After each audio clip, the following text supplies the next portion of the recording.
consultant at the New York City Department of the Aging with their HICAP program. You have our book with the stuff on the cover, which has everything we'll talk about and more. If you don't have one of those, that's up for you right here. And HICAP, for those who don't know, is the Health Insurance Information, Counseling, and Assistance Program. We have a network of volunteer counselors that help people with Medicare. And if anybody in New York City has a question or problem with Medicare, they can reach one of our counselors by calling 311, New York City's information line. Or if they have a HICAP or anything to do with Medicare, they'll put them in touch with the counselor. And I do the training and technical assistance for those counselors, and I do outreach and presentations on Medicare to groups of professionals and directly to people with Medicare throughout New York City. And the main thing that we talk about is about choices in the Medicare program. And for people with Medicare, especially those who live in New York City, they really have a lot of choices as to how to get their Medicare coverage. But basically, it all boils down to two choices. Everybody with Medicare can either be in original, traditional, fee-for-service, straight, regular Medicare, which is how most people in New York City still get the Medicare. But if you're on original Medicare, there are big gaps in coverage. Deductibles and co-insurance, co-payments, amounts that come out of your pocket. So how are you able to fill in these gaps in coverage? Well, some people we meet are fortunate. They have other insurance besides Medicare from their own or their spouse's former employer or union plan that fills in all or most of those gaps. Other people that have very limited income and resources might have Medicaid in addition to Medicare, in which case Medicaid can fill in those gaps. But for the people that don't have retiree coverage and whose income is too high for Medicaid, they might consider purchasing a private Medigap, a Medicare supplement plan that you may have seen advertised on TV from AARP. That's one way to get your Medicare.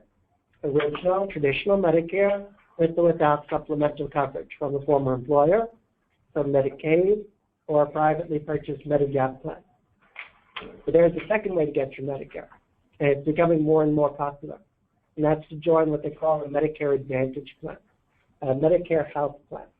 These are private plans. They're contracted with the government to provide all of a person's Medicare benefits through their network of doctors and hospitals, the doctors and hospitals that participate, that take those plans.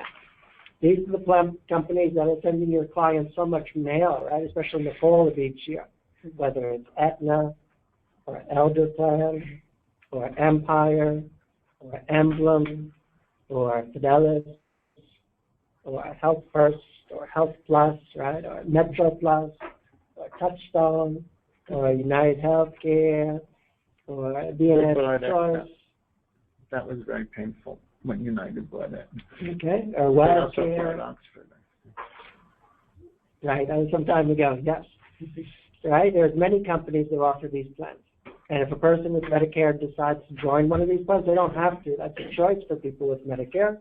But if they do, they will get all their Medicare benefits from doctors and hospitals that are part of that plan. And these are the two ways to get your Medicare. It's either original Medicare or it's a Medicare Advantage plan. It's one or the other. And we'll talk about the advantages and disadvantages of each. Let's start from the very top. You may know that Medicare is a federal health insurance program. Mostly it's for people that are age 65 and over. But some younger disabled people may also qualify for Medicare. So if you're disabled before 65 and you're collecting Social Security Disability, SSD or SSDI, for 24 months, at the end of that 24 months, you automatically qualify for Medicare, the health insurance. Also, people that have end-stage renal disease, ESRD, or permanent kidney failure, can also qualify for Medicare before 65. But for most people, it's 65 to have Medicare. And historically, for most people, enrollment in Medicare has been automatic. But enrollment in Medicare is only automatic if you are collecting Social Security prior to age 65. That's the key. If you're collecting Social Security before age 65, you're going to be automatically enrolled in Medicare. And a couple of months before 65, they'll send you that red, white, and blue Medicare card in the mail. But if you're not collecting Social Security before 65, and of course this is becoming more common, You might know the full retirement age for Social Security, it's working its way up to age 67. More people are deciding to collect Social Security after 65. If that's your client's situation, then they will not be automatically enrolled in Medicare. They will not. And unless they're still working or covered under a spouse who's still working past 65, they would want to enroll in Medicare when they're first eligible during the 7-month, what they call initial enrollment period. This includes the 3 months prior to the month you turn 65, the month you turn 65, and the 3 months after. And if you enroll in Medicare in any of the 3 months prior to the month you turn 65, your Medicare coverage will be effective the first of the month you turn 65. And for most people, that's their Medicare effective date, the first of the month they turn 65. So again, if you're taking a reduced Social Security benefit at 62, 63, you don't need to worry about enrolling in Medicare. It's going to be automatic. And a couple of months before 65, they'll send you their red, white, and blue Medicare card in the mail. And on the Medicare card, it shows you the 2 parts of the Medicare program. Are you familiar with the Medicare card? Mm-hmm. I have one, but I still wouldn't call myself familiar. I know it says A and B. Right. It has the 2 parts of Medicare on there. And I brought a sample with me. And I have that in the folder here of the Medicare card. And again, a little bigger than the one that you have, right? And here are the 2 parts of Medicare. Medicare Part A, that's the hospital insurance, right? Covers you if you ever need to be admitted to the hospital or a skilled nursing facility. Medicare Part B is the medical insurance. Covers you mostly for doctor services, outpatient services at the hospital. Again, for most people, effective the first of the month they turn 65. You also may have noticed on your Medicare card is the Medicare claim number, the health insurance claim number. That's your Medicare identification number. If you are collecting Social Security under your own work history, your Medicare number is your own Social Security number, followed by the letter A. For a woman that's collecting Social Security under her husband's work history, her Medicare number is her husband's Social Security number, followed by the letter B as in boy. And if her husband passes away, her Medicare number actually changes. It becomes her late husband's Social Security number, followed by D for deceased. A, B, and D are by far the most common suffixes on the Medicare card, although there are many others. And one that we get more of nowadays is people that have a Medicare number ending with the letter T. Have you come across that? Excuse me. We all like to remember that, T for temporary. This is for somebody that took Medicare at 65, but not Social Security yet. They're going to wait for their full retirement age, 66, 67. That's you? Okay. Yeah, you remember that T. Okay. So what that means is you have Medicare, but you're opting not to collect Social Security, right? That's what the T signifies there. You're not collecting a Social Security benefit. If later you start collecting Social Security, let's say under your own work history, then automatically they're going to send you a new Medicare card with a new number, and it'll be your own Social Security number, followed by the letter A. And why is that important? Well, it's important when you go to the doctor or other provider, you want to make sure you're showing them your correct current Medicare card with the right number and letter so that they can bill and be paid for services that they provide to you. So I want to talk next about some of the costs in the Medicare program, starting with your Medicare Part B premium. Now you have the fact sheet, the 2015 Medicare costs, which will have all the numbers that I'll talk about today. So, Medicare Part A hospital insurance, most everybody gets this for free, with no premium. As long as you worked and you paid into Medicare for at least 40 quarters, 10 years, or you had a spouse, maybe even an ex-spouse that did, Medicare Part A hospital insurance is free. So all your working life, you may have noticed there was a deduction on your paycheck from Medicare. That was for Medicare Part A. And then when you turn 65, like most everybody, you'll get Part A for no premium because you've been paying into it all your working life. But Medicare Part B, that's what people pay for. So this year, the Part B premium, the standard premium, is a little over $100 a month. It's $104.90 per month. And for most people, that's deducted directly from their monthly Social Security check.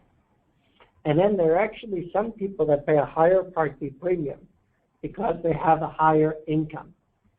And we're talking about people whose incomes are above $85,000 if they're a single person, $170,000 for a couple. And you have those numbers on the sheet as well. And the way they determine this every year, for everybody with Medicare, Social Security, they get together with the IRS. The IRS will provide your most recent tax return. So usually they're looking at the tax return for most everyone from 2 years prior. So for 2016, they're going to look at your 2014 return. And if your what they call modified adjusted gross income is above that threshold, you'll get a notice from Social Security late this year to let you know you'll be paying a higher Part B premium based on your income for next year. Now, the good news is if you're paying a high premium 1 year based on income, doesn't necessarily mean that you always will, because every year they'll automatically reassess it. For 2017, they'll look at your 2015 return, and if it goes below this threshold, your income, the 85 and 170,000, you'll go back to paying whatever the standard premium might be that year. Because most of the people that we see that pay that high premium 1 year, they're not really people that have high incomes in retirement. But what happened was when they looked back 2 years ago, your situation may have been different 2 years ago. You know, maybe you were still working 2 years ago, or maybe your spouse was still working that year. And if you have what the Social Security calls a life-changing event, a change in your marital status, more likely a change in your work status, since the year they based that higher premium on, it might be worth it for you to appeal that higher premium to Social Security. And we had somebody walk into our office at the Department for the Aging who was a great example of this. He was becoming Medicare eligible in May of this year. He had his card ready, May 1st effective, Part A and Part B. He came to us a couple of months before, in March, and initially Social Security said, you're going to have to pay a higher Part B premium based on your 2013 income. He was just ready to file his 2014 return. In 2013, he worked the whole year. His income was high. 2014, he lost his job early in the year. His income was much less. So I said, perfect situation. Here's what you're going to do. When you get that final notice from Social Security about that higher premium, you're going to appeal that, showing them the new 2014 return you're just ready to file. And instead of paying that higher premium this year, you should be paying the standard $104.90, which is what 95% of people with Medicare pay. So if somebody like that, especially who becomes Medicare eligible during the year, and they don't have their latest tax return on file and they're basing it on a prior year, but the more current year would be a lower income, like that individual, it's well worth it to appeal the higher Part B premium. Is there a question on the premium before I continue? A lot of people never filed. I don't mean never ever, but that too. But you can go a couple of years without filing, and it's a while before they catch up to you. And some people just can't deal with these things. They go, Social Security goes with their most recent tax return. That's what they would base it on. So for most everyone with Medicare, it's a tax return from 2 years prior. So for 2015, for most everyone, it was based on the 2013 return. That's the story with that Medicare Part B premium. And then if you pay a higher Part B premium based on your income, if you have Medicare Part D drug coverage, which we'll talk about later, you'll also have to pay an additional surcharge for your Part D drug coverage based on your income as well. And those additional surcharge amounts are also on this 2015 Medicare cost. And that was a change that came about as a result of the Affordable Care Act, which you've heard so much about. Other questions about the premium? Well, besides the monthly premium for Medicare Part B, there's an annual deductible. This year it's $147, $147. And that means the first $147 in covered medical expenses, that's the responsibility of the person with Medicare, unless they have other insurance to pay that for them. Once they meet the deductible, Medicare generally pays 80% of what they allow, and you're responsible for the other 20%. That's the Medicare co-insurance. It's different for lab tests, though. For lab tests, the Medicare actually covers lab tests at 100%. When the doctor draws blood and sends it to a lab for various tests, that's paid in full by Medicare, lab tests, not subject to deductible or co-insurance. But most every service, office visits, surgery, anesthesia, radiology, x-ray services, they're all paid by Medicare at 80% of what they allow once you have met the annual Part B deductible. But in order to really understand a person's responsibility under Part B, you need to understand about the concept of assignment. And this is an important term for Medicare, assignment. Now, what does it mean when a doctor accepts Medicare's assignment on a claim? Well, if your doctor agrees to accept Medicare's assignment, that means that he or she agrees to accept whatever Medicare allows as payment in full. In that case, the beneficiary, the person with Medicare, is only responsible for any unmet portion of the $147 deductible, plus the 20% co-insurance. That's assignment. Now, let me give you another term here, participation. What does it mean when your doctor participates, when they sign a participation agreement with Medicare? Well, if your doctor signs that participation agreement, that means that he or she is agreeing to accept assignment 100% of the time on all claims for all people with Medicare. The doctors that participate in Medicare can never charge above what Medicare allows for any of their services. Excuse me. And most doctors in the country actually do participate in Medicare. The majority do.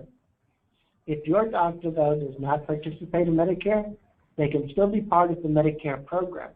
But these non-participating doctors have a choice on each and every claim if they want to accept Medicare's assignment or they don't. If you decide to see a doctor that does not participate in Medicare and they decide not to accept assignment on your particular claim, and we have this on the prior slide, actually. Yes. If the doctor does not participate in Medicare and they decide not to accept assignment on your particular claim, the doctor's not allowed to just charge whatever they want or just their usual fee.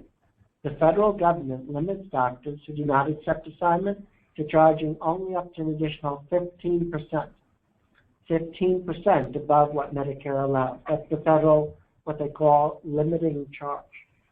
And then some states, including New York State, limit doctors even more. So if the services were done in New York State, doesn't matter where you live, if the services are done in New York State, for most physician services, MDs, medical doctors, if the physician does not participate, doesn't accept assignment, services done in New York State, the physician is only allowed to bill up to another 5% above what Medicare allows, because New York State has a lesser limiting charge for most physician services. There's an important exception here, and there's exceptions for everything with Medicare. This one is for office visits, for the most common service of all, where if the physician does not participate, doesn't accept assignment, even though the services are done in New York State, for office visits they can bill up to the 15% federal limiting charge. But for most other physician services, something like surgery, it can be very expensive. Again, if the physician does not participate, doesn't accept assignment, services done in New York State, they're only allowed to bill up to another 5% above what Medicare allows. And then the great thing about having Medicare, it should never be necessary for the beneficiary to have to file any claims with Medicare. Doctors by law are required to bill Medicare on your behalf. But what happens is when a doctor accepts assignment, Medicare pays the doctor. When the doctor does not accept assignment, Medicare pays you. So if you decide to see a doctor that does not participate and they decide not to accept assignment on your particular claim, the doctor is going to ask for payment up front. Chances are up to that limiting charge. At most, 15% above what Medicare allows. Even here in New York? Even here in New York for most services. But for physician services, so again, for physician services, if the doctor does not participate, doesn't accept assignment, services done in New York State, for most physician services, only up to another 5%. But for other services, up to that 15%. So up to the limiting charge. They'll ask you for payment up front, again, if the doctor does not participate, doesn't accept assignment. You'll pay the doctor up to the limit in charge. The doctor will then file a claim with Medicare. Medicare will reimburse you 80% of what they allow. That's how the Medicare program works. Well, yeah. Technically, if the individual is in a doctor that doesn't participate, Medicare is only giving them 80%, and that individual has to then figure out the 25%. So the doctor, so that's a good example here of somebody who's seeing a doctor that does not participate and doesn't accept assignment. So the patient's responsible first for that annual deductible, the $147, plus they're responsible for an additional 20% of what Medicare allows, the 20% coinsurance, plus they're responsible for the part B, what they call the excess, the amount above what Medicare allows, up to the limit in charge, the additional 5 or 15%. The person may have other insurance to pay these amounts for them. If not, that will be their responsibility. So it's Medicare will pay 80% of the 115%. I think what you said was different. Actually, Medicare will pay 80% of what they allow. So, for instance, let's say the doctor's usual charge is $150 for an office visit. For somebody that just walked in off the street with no insurance, $150. But you have Medicare, and Medicare Part B allows $100. This is for a doctor that does not participate, and they decide not to accept assignment. So I can accept assignment case by case, but this right, doctor claim by claim. But in this example, they're not accepting assignment, and the doctor can charge up to the limiting charge. They can charge $115. The doctor will then file a claim with Medicare. Medicare will reimburse the patient 80% of what they allow, $80. Okay, assuming they met the deductible for the year. But there's still that. And the patient's responsible for $35, right? The $20, 20% coinsurance, plus the additional $15, the 15% above what Medicare allows. And you can see it's in their interest to see doctors only that participate in Medicare. Because if all your doctors participate in Medicare, it's a lot easier for you. You don't have to worry about assignment and non-assignment, 5%, 15%. If all your doctors participate, they always accept assignment. They never bill anything above what Medicare allows. So if someone says that their Medicare participating doctor who accepts the assignment referred them strongly to a specialist that doesn't, right, there is no way out of that, and I can be comfortable telling them so? The doctor is not required to refer you to a doctor that participates in Medicare. Okay, they can refer you to another doctor in the Medicare program, and maybe they're not participating. But even if I was referred to a doctor that's not participating, I would always ask them, would you be willing to accept assignment on my claim? Because if they accept assignment on your claim, that's just as good as participating for you. They can't charge anything above what Medicare allows. And well over 90% of claims that Medicare receives are on an assigned basis. So it's always worth it to ask the doctor and to remind your client to ask the doctor if they would accept assignment on their claim. Can they accept assignment for one patient and not others? Yes. Actually, even within the same patient. The doctor, if they're not participating, they have a choice, claim by claim, to accept assignment or not. So, and then if you want to see which doctors are in the Medicare program participating or not, you can either go to the Medicare website, medicare.gov, or call 1-800-MEDICARE. And if you've ever gone to the Medicare.gov website, you won't see those terms participating, non-participating. What you'll see is always accept assignment. That's what it says next to most of the doctors. Those are the participating. They never charge above what Medicare allows for any of their services. And next to some, may not always accept assignment.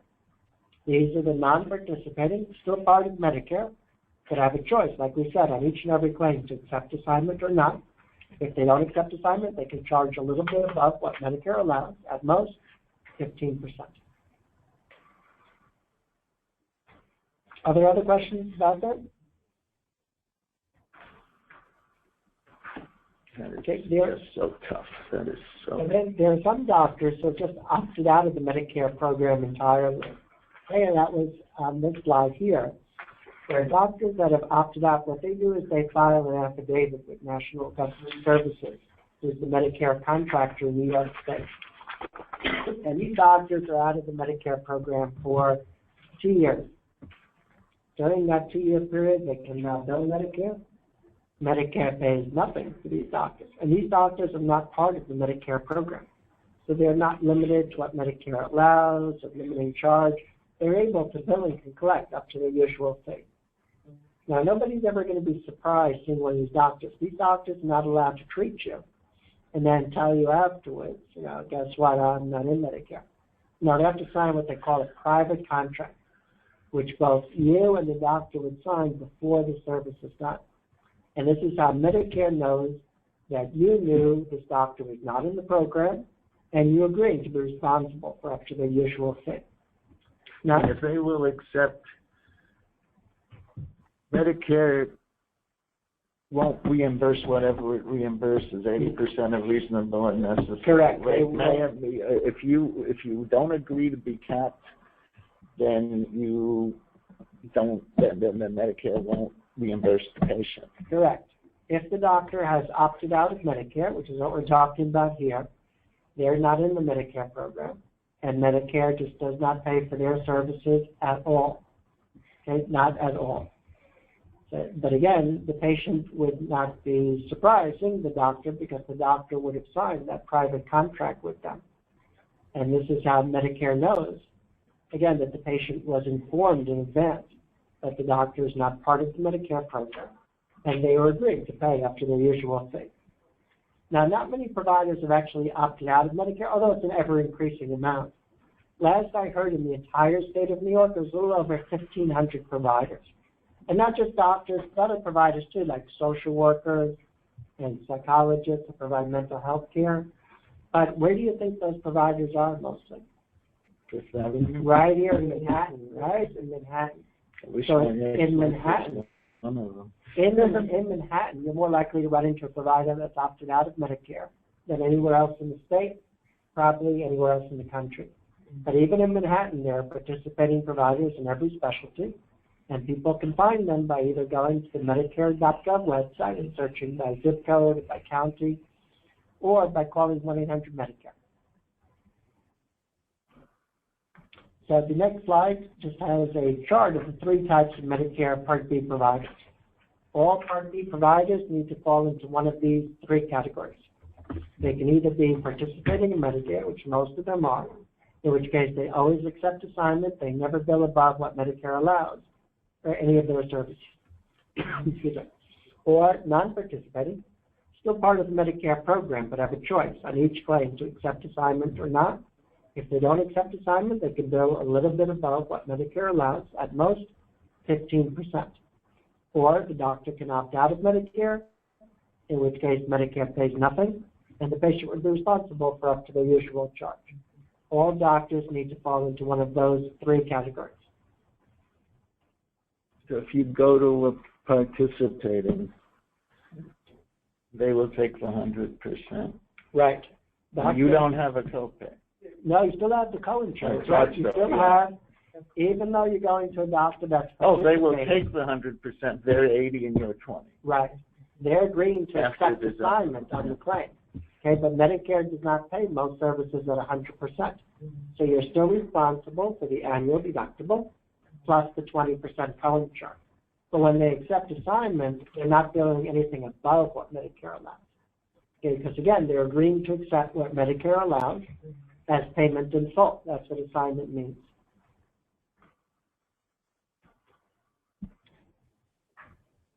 Okay, the advanced beneficiary notice. This could be very important if your client ever asks to sign the document at the doctor's office. This deals with the issue of medical necessity with Medicare. Now, if Medicare ever denies the service as not medically necessary, the patient is not responsible to pay for that service. Okay? The patient is not responsible to pay for that service unless they have signed this advanced beneficiary notice. And there's a specific form that doctors and labs would be required to use if they choose to use that at all. And we have it in your book. on page number 10, page 10.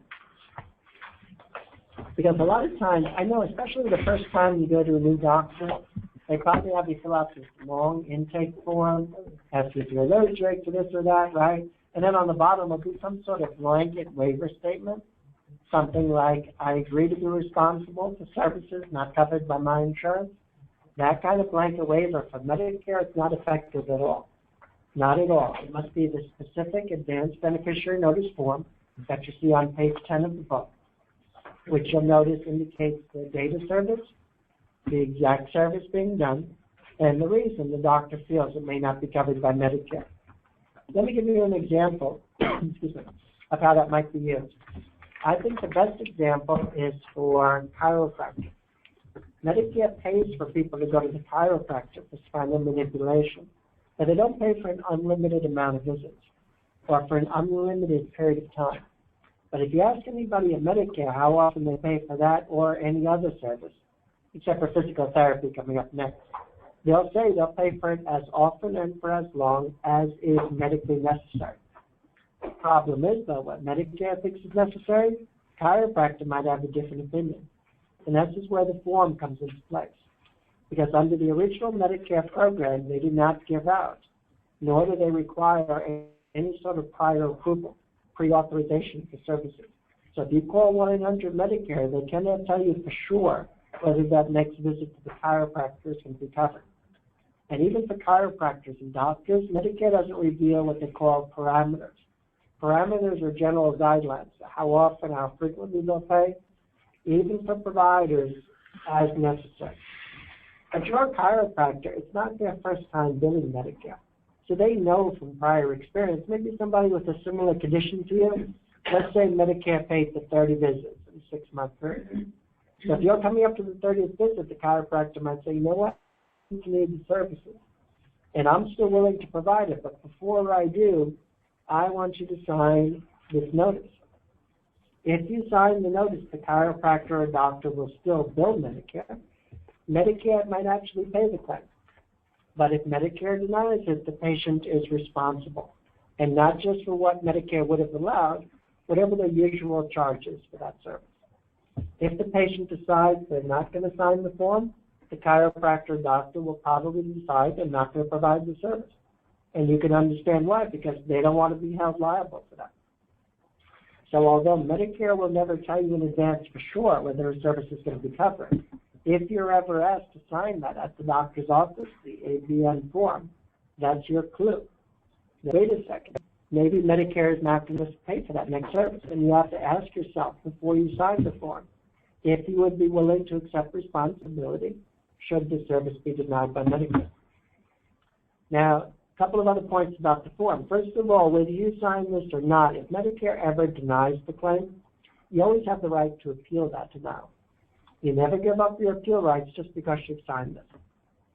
The second point is this notice does not apply to services that Medicare never covers, that are excluded, something like dentures or hearing aids. Medicare never pays for those under any circumstance. You as the beneficiary are always liable for whatever the provider charges for services that are never covered. You don't need to sign it, you're just liable. But if it's a service that Medicare can cover, like an x-ray, like the chiropractor, but due to your particular condition or due to the frequency with which you have the service, Medicare considers it not medically necessary, you're only liable if you have signed this particular form prior to the service being done. And again, that's why it's so important if you're ever asked to sign this at the doctor's office. And just one bit of advocacy. You know, when Medicare gets the claim, they don't get a copy of this form. What Medicare gets is a code on the claim to let Medicare know either you signed it or you didn't sign it. That's how Medicare knows if they deny the claim to tell you you're responsible or you're not responsible. I mean, you might have somebody coming to you with a Medicare summary notice statement, and it indicates they signed the form and Medicare denied it and they're responsible, but they don't remember what they signed at the doctor's office, right? Not unusual. Or maybe they're saying they signed some blanket waiver for Medicare. I would go back and call Medicare, and Medicare will go back to the doctor and request the form. And if the doctor cannot produce this form, exact form that you see here on page 10, then Medicare will turn around and tell the patient they're not responsible to pay for that service because they were not properly notified in advance that the service would not be covered by Medicare. And it could really help somebody in that situation. And that's the advanced beneficiary notice. But that's if they've already been billed? Yeah. Well, it's possible somebody may be billed in that situation. But it's not only because they've already been billed. It's because they're deciding whether the doctor... Oh, the doctor is saying you already signed this. Right. So what the doctor did is when the doctor sent the claim to Medicare, the doctor indicated on the claim that you were properly notified in advance that Medicare may not cover the service, that you signed the ABM form. But the So patient... that's a hint that he thinks it may not be medically necessary. Exactly. Why are you telling your insurer that? That's why the doctor had you sign the form. Because it's not Medicare telling you in advance that the service may not be covered. It's actually the doctor doing that. And the way the doctor does that is to have you sign this advanced beneficiary notice form. Okay, but again, it must be that specific form that you see in the book. It cannot be some sort of blanket waiver. And if you're not sure, and the patient's not sure what they signed, again, contact Medicare. And Medicare can ask the doctor to produce a copy of that form. Do we do that with people on the line, or can we do it for them? I wouldn't know. I never did Yeah. that.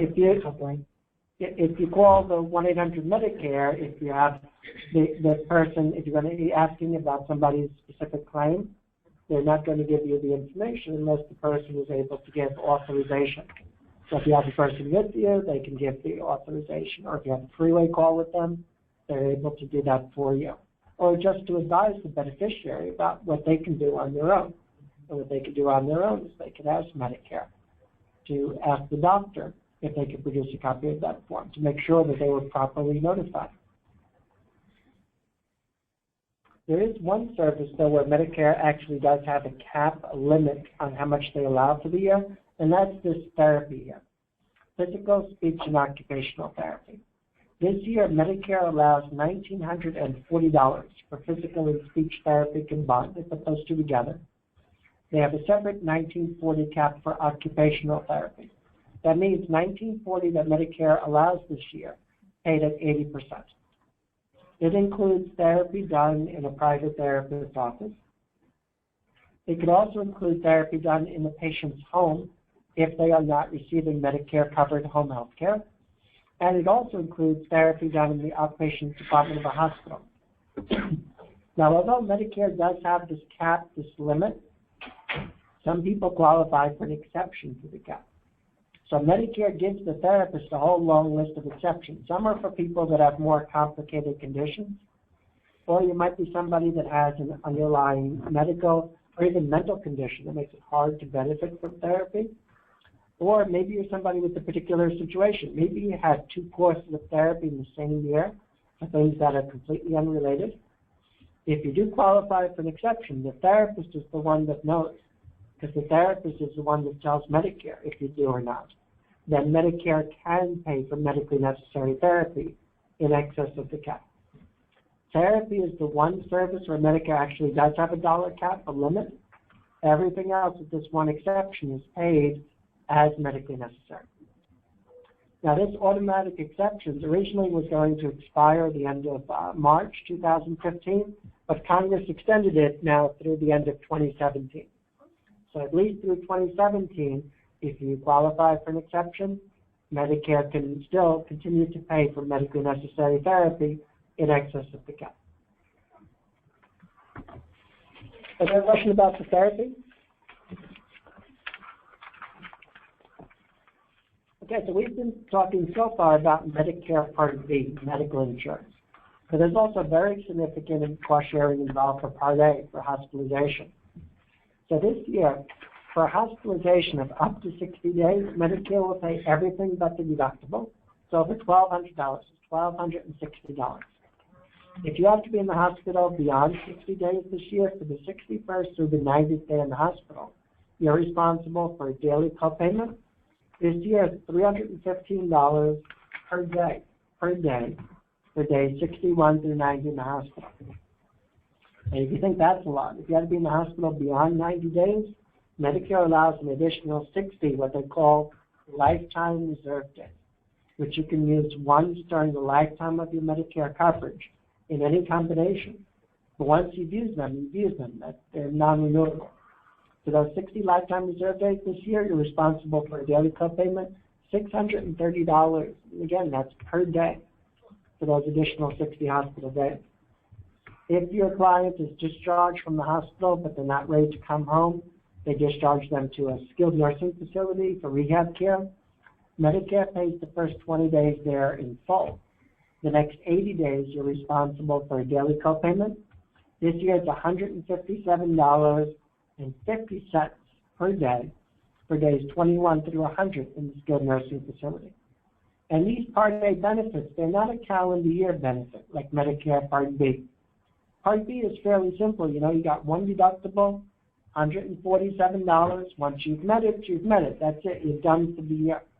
But the Part A deductible, it's possible somebody may have to meet that more than once in the calendar year, because it's once per what they call a benefit period. And the key to understanding the Part A cost sharing is to know how the benefit periods run. A benefit period begins the day you go into the hospital.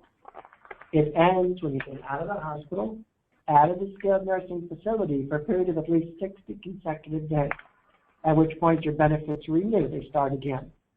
Let me just do two quick examples to illustrate that, because that could be important for somebody.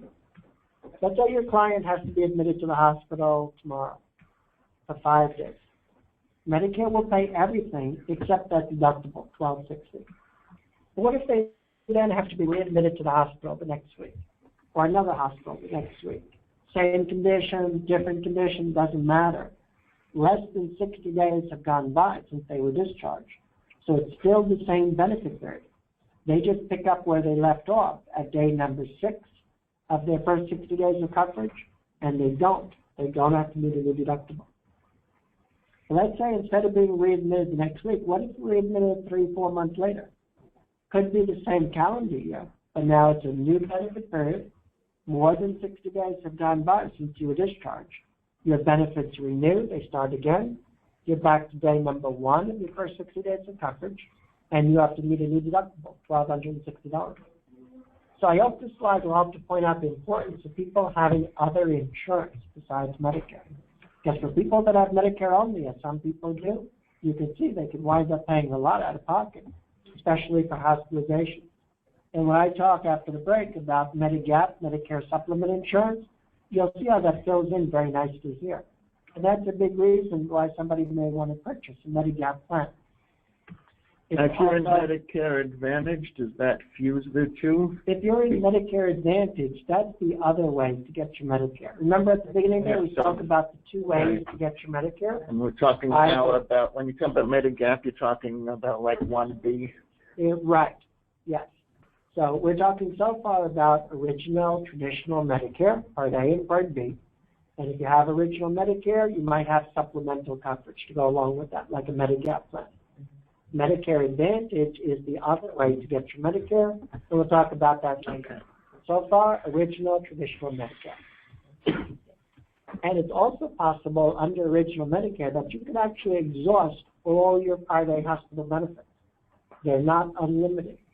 Most people never get to that point, but some do. And they don't have to be in the hospital 150 consecutive days either. They can just be in and out of the hospital. And as long as it's less than 60 days from one discharge to the next admission, it's all the same benefit period. And Medicare just takes the first 60 days with the deductible, the next 30 days with the daily copay, the 60 lifetime reserve days with the daily copay, and that's it. That's so it. Just when you expect to get some kind of catastrophic thing is when you're all on your own. Right. So again, most people, especially the people being in the hospital shorter periods of time nowadays, never reach that limitation, but some do.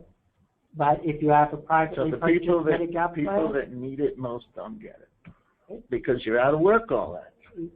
The people that have the Medigap plan, that I'll talk about today, the Medigap plan would also help in that situation as well if you exhaust all your Part A hospital benefits. And that's another reason why somebody that may be concerned about that might want to purchase a Medigap, Medicare supplement plan. You guys sign up for a Medicare plan while you're already, say, the first 60 days in the hospital to get into Medicare? Yeah, we'll talk about enrollment in Medigap later, and if you live in New York State, it's actually open enrollment all the time. Okay. And you can always purchase a Medigap plan, which won't help you for prior services that you may have had there, but will help you going forward. And we'll talk about that, yeah. Okay. The way I like to talk about Medicare is first to talk about what the gaps are in Medicare, where Medicare falls short, deductibles, co-insurance, limitation, so that you can appreciate then the need for Medigap, Medicare supplement insurance. And then there are some services that Medicare just doesn't pay for, period. Here are some of the more common ones, including acupuncture, cosmetic surgery. We mentioned dental care, including dentures. Also, Medicare does not cover eyeglasses. There is one exception. They will pay for one pair following cataract surgery. Otherwise, they don't cover eyeglasses. They don't cover hearing aids. And they don't cover most routine services. So they don't cover a routine vision exam or a test called refraction for the fitting of eyeglasses, not covered. Medicare does not cover routine foot care. There's an exception there as well. So people that have diabetes, not just diabetes, but other complications from diabetes, like a loss of sensitivity in their feet, for them even something routine like cutting of nails would be very dangerous for someone other than a professional podiatrist to do that. So for those individuals, they cover routine foot care, but for them it's really not routine at all. And you should also know that Medicare does not and never did cover a routine annual physical exam. From the time the program started, they only paid for people to go to the doctor in the event of illness or injury. Medicare does cover a more routine wellness visit, a limited visit, which I'll talk about with the preventive services coming up, but a comprehensive head-to-toe annual physical exam has never been a covered benefit under the Medicare program. And also you should know that Medicare does not cover services outside of the United States and its territories, like Puerto Rico, the U.S. Virgin Islands. So if you're traveling to Europe, Asia, Africa, even across Canada and Mexico, even in the event of an emergency, Medicare will not pay for those services at all. Not at all.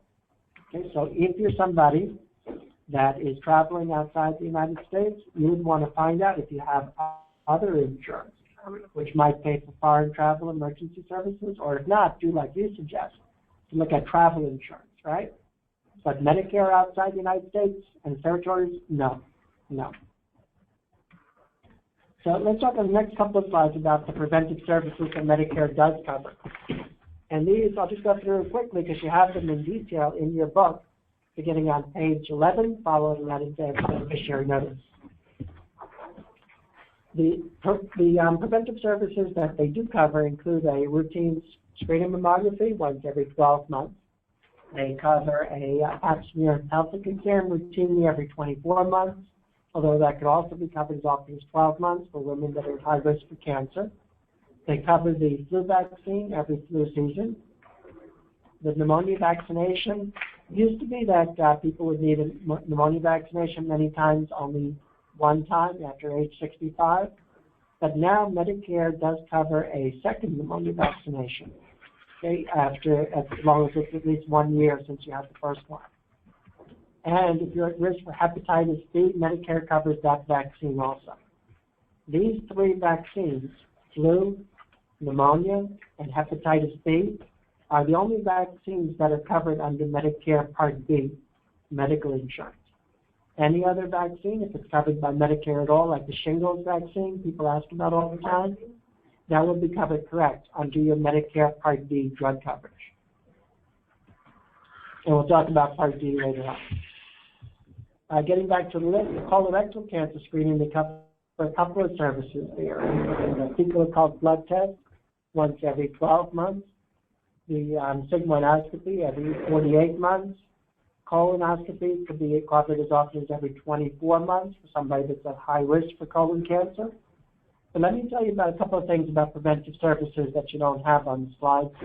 First of all, when I say something is covered once every 12 months, it's not 12 months to the day. It's the first of the 12th month or the first of the 24th month. So, for instance, if you had a screening mammography covered by Medicare September 30th of last year, you'll cover another one anytime after September 1st of this year. So you don't have to remember the exact day, just the month and the year. The second point is, it's from the last time Medicare paid for the service. So if Medicare only covers that sigmoidoscopy once every 48 months, and you had one 2-3 years ago, but you weren't even on Medicare 2-3 years ago, Medicare doesn't know about that, and they're not concerned about it. It's from the last time Medicare paid for the service. So whenever I'm talking to people that are new to Medicare, which I'm doing all the time nowadays, I always tell them, talk to your doctor about getting whatever preventive services are appropriate as early as possible, so that they can be covered by Medicare again at the next earliest interval. For the gentlemen, they cover prostate cancer screening once every 12 months. Also every 12 months is the glaucoma screening, if you're at risk for glaucoma, including people who have a family history or who have diabetes.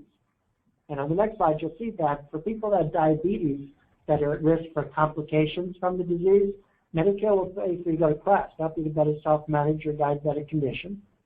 And they cover the blood glucose monitors and the test strips and lancets that go with the monitors under Medicare Part B. I think I That might should have monitor your blood glucose level.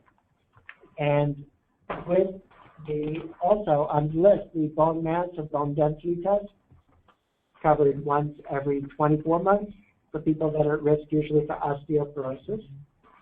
The medical nutrition therapy, this is a very limited benefit. They'll pay just for a couple of hours for you to talk to a registered dietitian that's enrolled in the Medicare program, not for everybody with Medicare.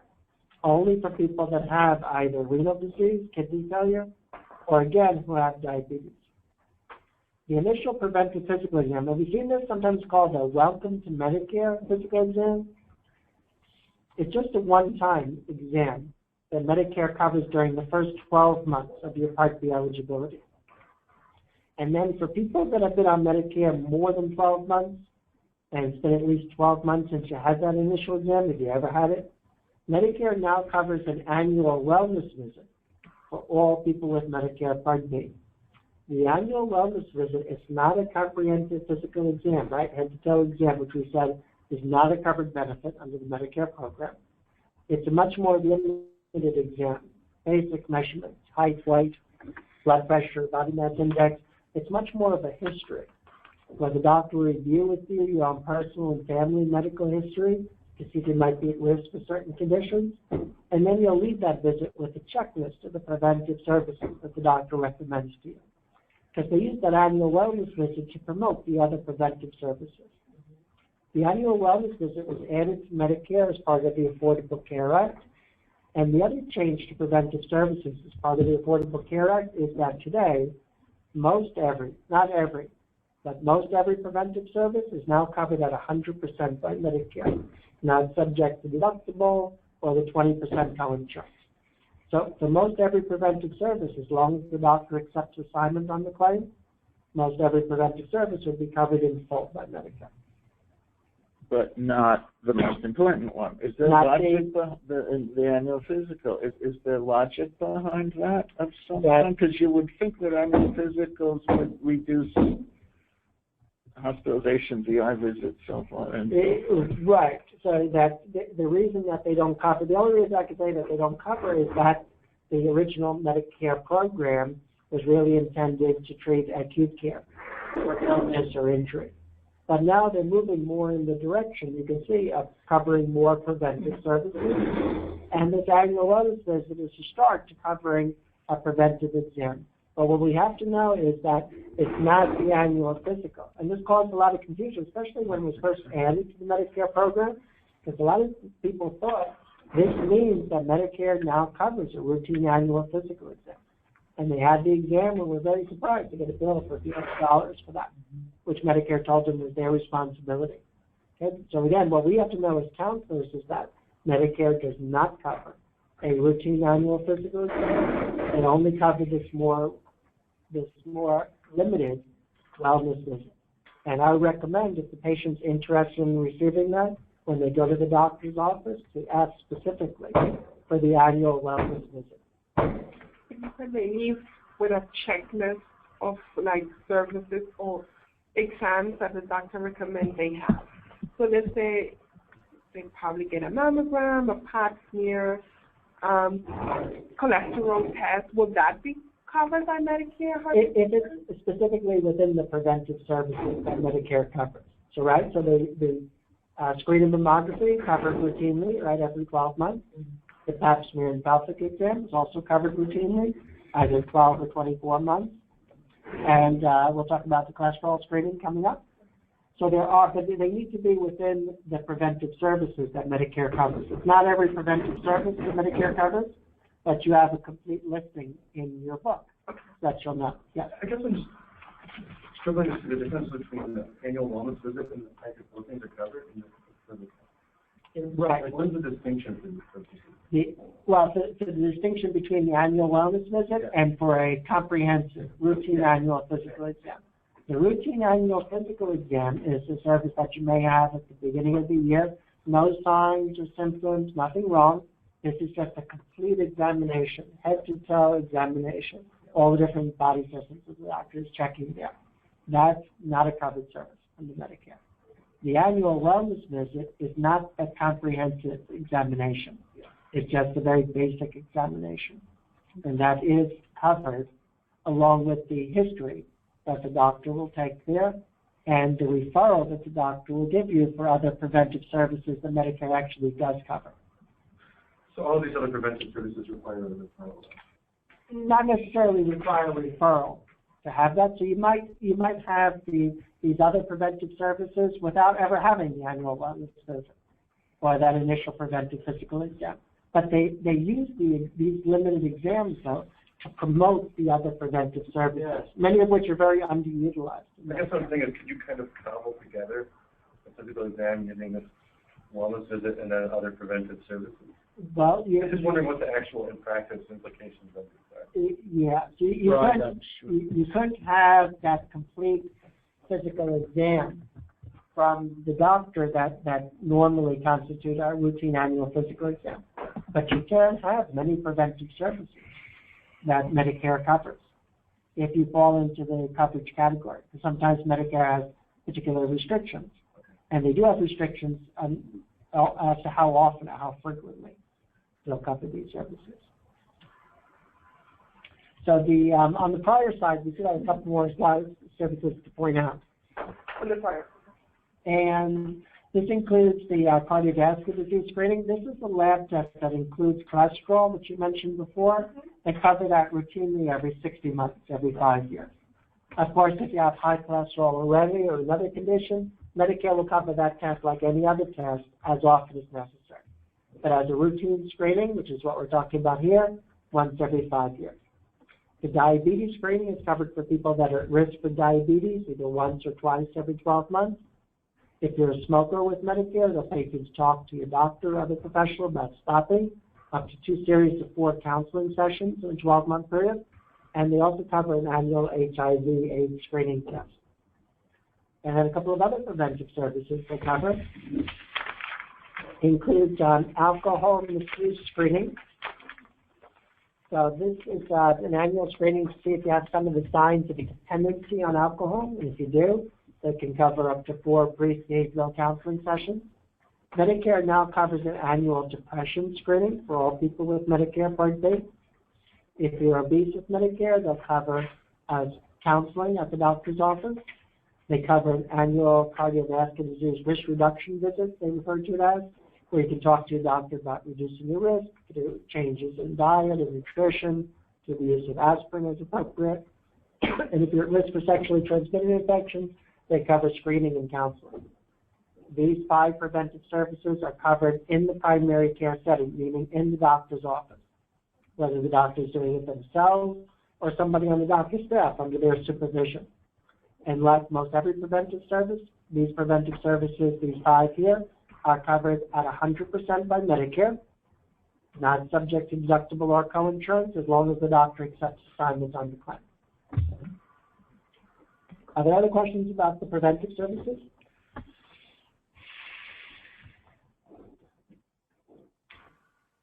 You think this is a good time to take I don't know what, I don't have my notes. Oh, okay. Well, why don't we just do the next two slides, and then we'll take a break, and then come back and talk about choices in Medicare, starting with Medigap insurance. So these are quick. This is the Medicare summary notice. This is the statement that people get in the mail when claims are submitted on their behalf of the CNIP. Says, this is not a bill. This is a summary of the Medicare Part B benefits. And on that summary notice, it includes certain information. It includes the doctor's name and address. It tells you what the doctor charged, what Medicare allowed, what Medicare paid. And very important, it tells you what your responsibility is after Medicare has paid or denied their portion of the claim. This is your proof in writing about how much you have to pay under the Medicare program. Now, they only send these notices out quarterly, every 90 days. Your client may not want to wait 3 months or 6 months or more to get their notice. If they want, they can always call Medicare, 1-800-MEDICARE, which is open 24/7, and the person at Medicare can tell them about the claim over the phone. But if they use the internet, they have this great service. It's called mymedicare.gov. That's the website, www.mymedicare.gov. They have, you'll get like a log-on and password. If you're trying through the Medicare, they might have got a log-on and password in the mail already. And once they're on, they'll be able to view their own Medicare claims right online, order their own Medicare summary notice. And the great thing with all those preventive services I went through, it will tell them, to them personally, when's the last time Medicare paid for the service, and when's the next time they're eligible to have coverage again. And when you're eligible for coverage again, you'll notice it's always the first of the month.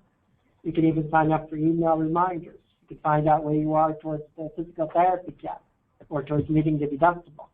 And it's a lot easier than calling 1-800-MEDICARE. You ever call 1-800-MEDICARE? Okay, we got to go through this menu, right? You press 1 for this, 2 for that, 3 for the other. If you call in this time of day, especially during the enrollment period, it might be really busy, waiting long. MyMedicare.gov gets you instant access to your claim, preventive service, and other Medicare information. So if your clients that are comfortable with viewing their personal information online, you might recommend that they sign up for MyMedicare.gov. The reason, though, they still send you those Medicare summary notices, they want you to check. And if there's anything you don't recognize on the notice, the doctor's name or address, the date of service, what they're billing for, you don't have to call the 1-800-MEDICARE. You can call this number instead. In New York State, this is the SMP, Fraud and Abuse Hotline. Most of the things that are reported are simple billing mistakes, in which case Medicare can and easily does recover incorrect payments from doctors and hospitals. But other things that are reported lead to big fraud investigations, some of which are even referred to law enforcement. And you might have seen over the last few years where Medicare Part B providers have been arrested for fraud, including in the New York City area, right? So the message for beneficiaries is check those notices.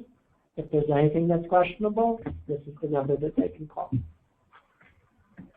Okay, so should we take a break now? And then we'll come back and talk about choices in Medicare. Medigap insurance, Medicare Advantage, Medicare Part D, Medicare Savings Program. So let's do 10 minutes and then cut back at 5 to 11. I don't see if it takes a coffee machine. Here's some things for you.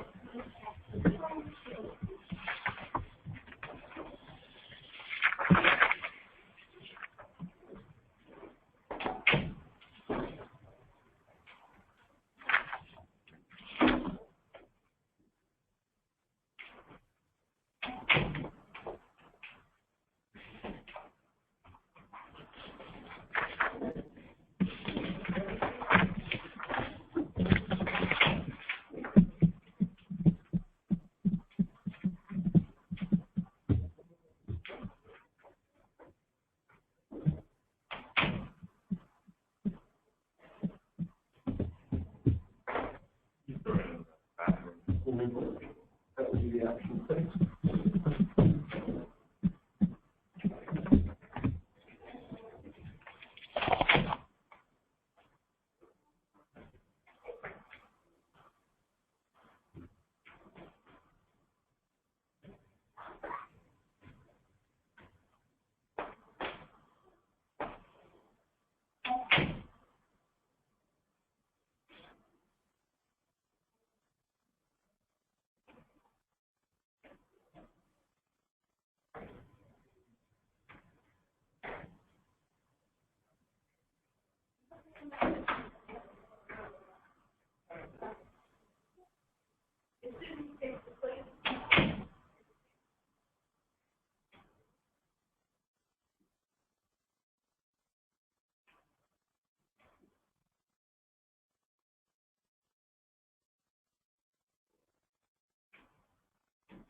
Okay.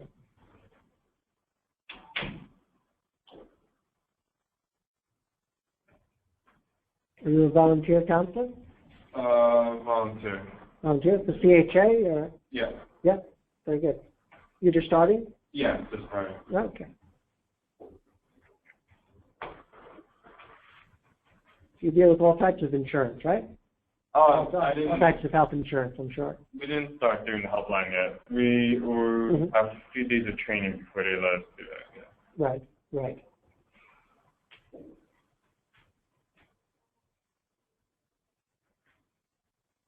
Have you had other training so far? Yeah, we had 2 other trainings, but it was very general. This is the first time we had something specific. Yeah. Okay. Because that's our focus is just Medicare. That's what we're talking about. Yeah, and the insurance that works with Medicare. Oh. So sometimes we'll get Medicaid just like how it overlaps, for people that are both. Mhm. Yeah, I worked in a pediatrics office, only seen Medicaid and Medicare. Not too much Medicare, no. None. No, right. Children only have Medicare if they had kidney failure, if they had end-stage renal disease. Oh, yeah. That's the only way children would have. Children like under 20, children. Yeah. Yeah. So it's rare to see, yeah.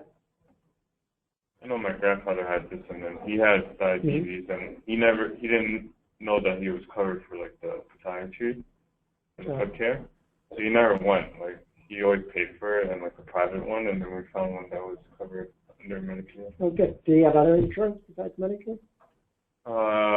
Yeah, he had no, he didn't actually. He just had Medicare. Yeah. Okay.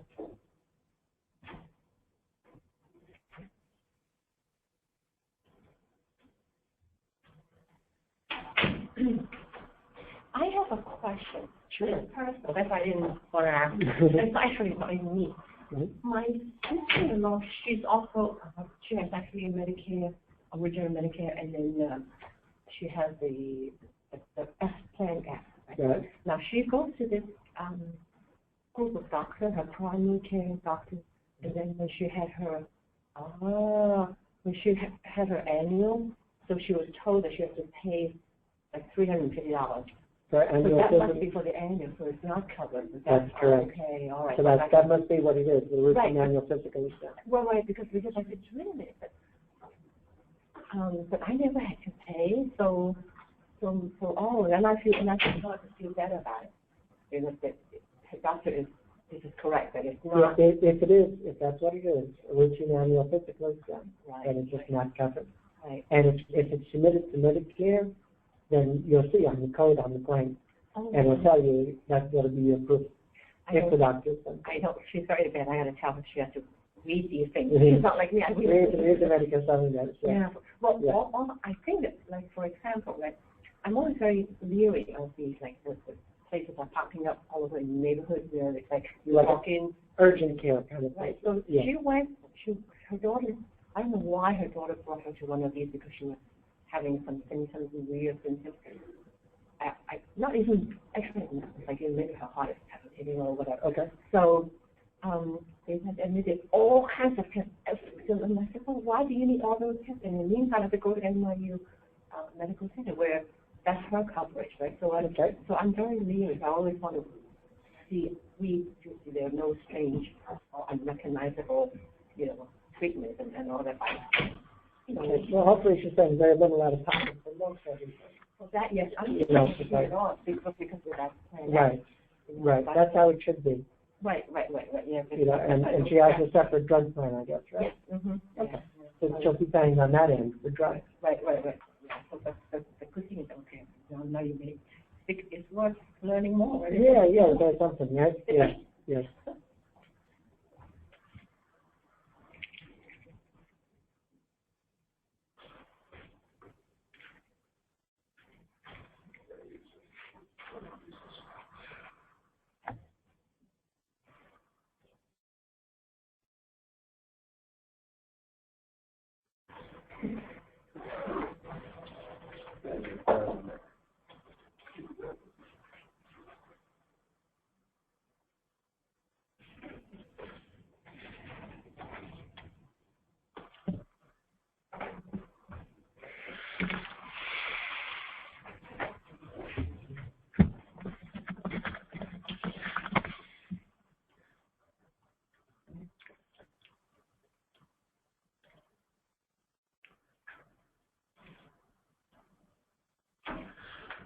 Do you prefer this location to 22nd Street? I'm a volunteer, I'm new here. Never- But yes, You ever went to the other I one? come from the Bronx and it's much easier, I'm sure. Okay. I mean, it's definitely nicer, right? I don't really like being in Grand Central a whole lot. Oh, me either, yeah. I used to work very close to here at 622 Third Avenue. Oh, okay. Empire Blue Cross and Blue Shield, and they had the building there. Where's that monster building? Yeah, I don't really miss it. Really? I prefer the other location. Yeah, I mean, it's easier for my commute too, but, Yeah. I get it.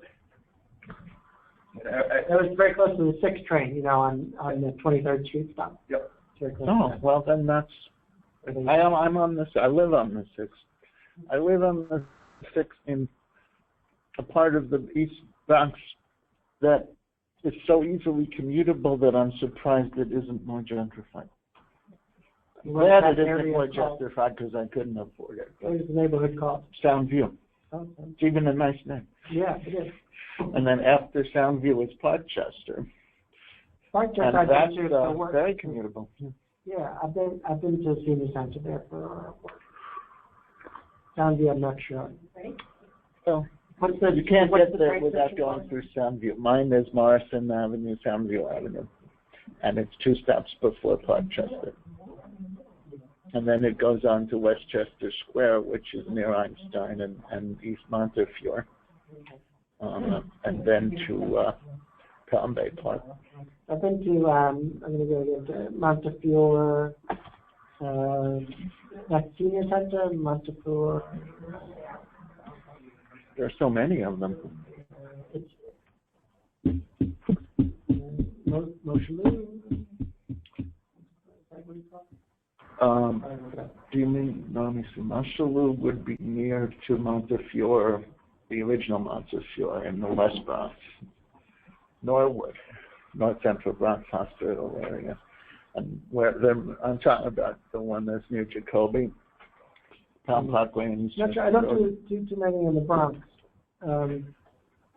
Not too much out. They probably send people who speak Spanish, which is not to say that you don't speak Spanish, but This if you is don't, actually, I would consider that.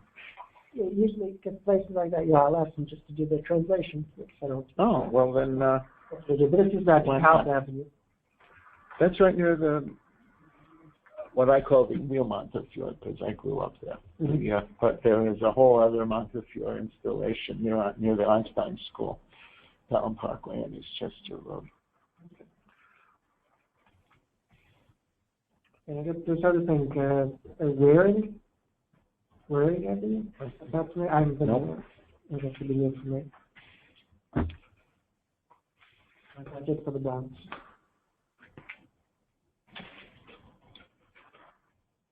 I like going to the zoo, that's pretty. That's not too far. That's Too near the far to train walk, station. but it's Near the train station. not on the 6, it's on the Oh, 2 and yeah, 5. Right. Mhm.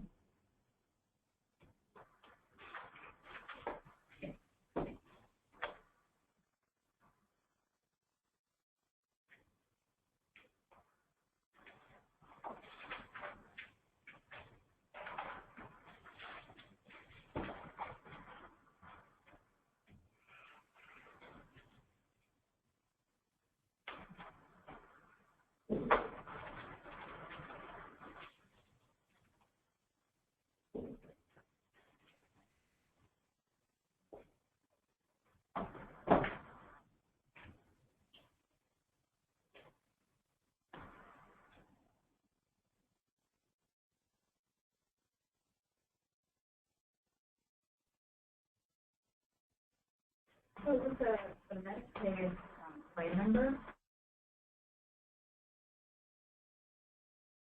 Medicare, right? what's the benefit of that? Well, it's just that's just your identification number with Medicare, and it just signifies that you're not collecting a Social Security benefit. That's all it signifies. But it's the same coverage. It doesn't change your coverage. It's the same Medicare. It's just the significance of the identification number that you have.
Okay, we're ready to get started again?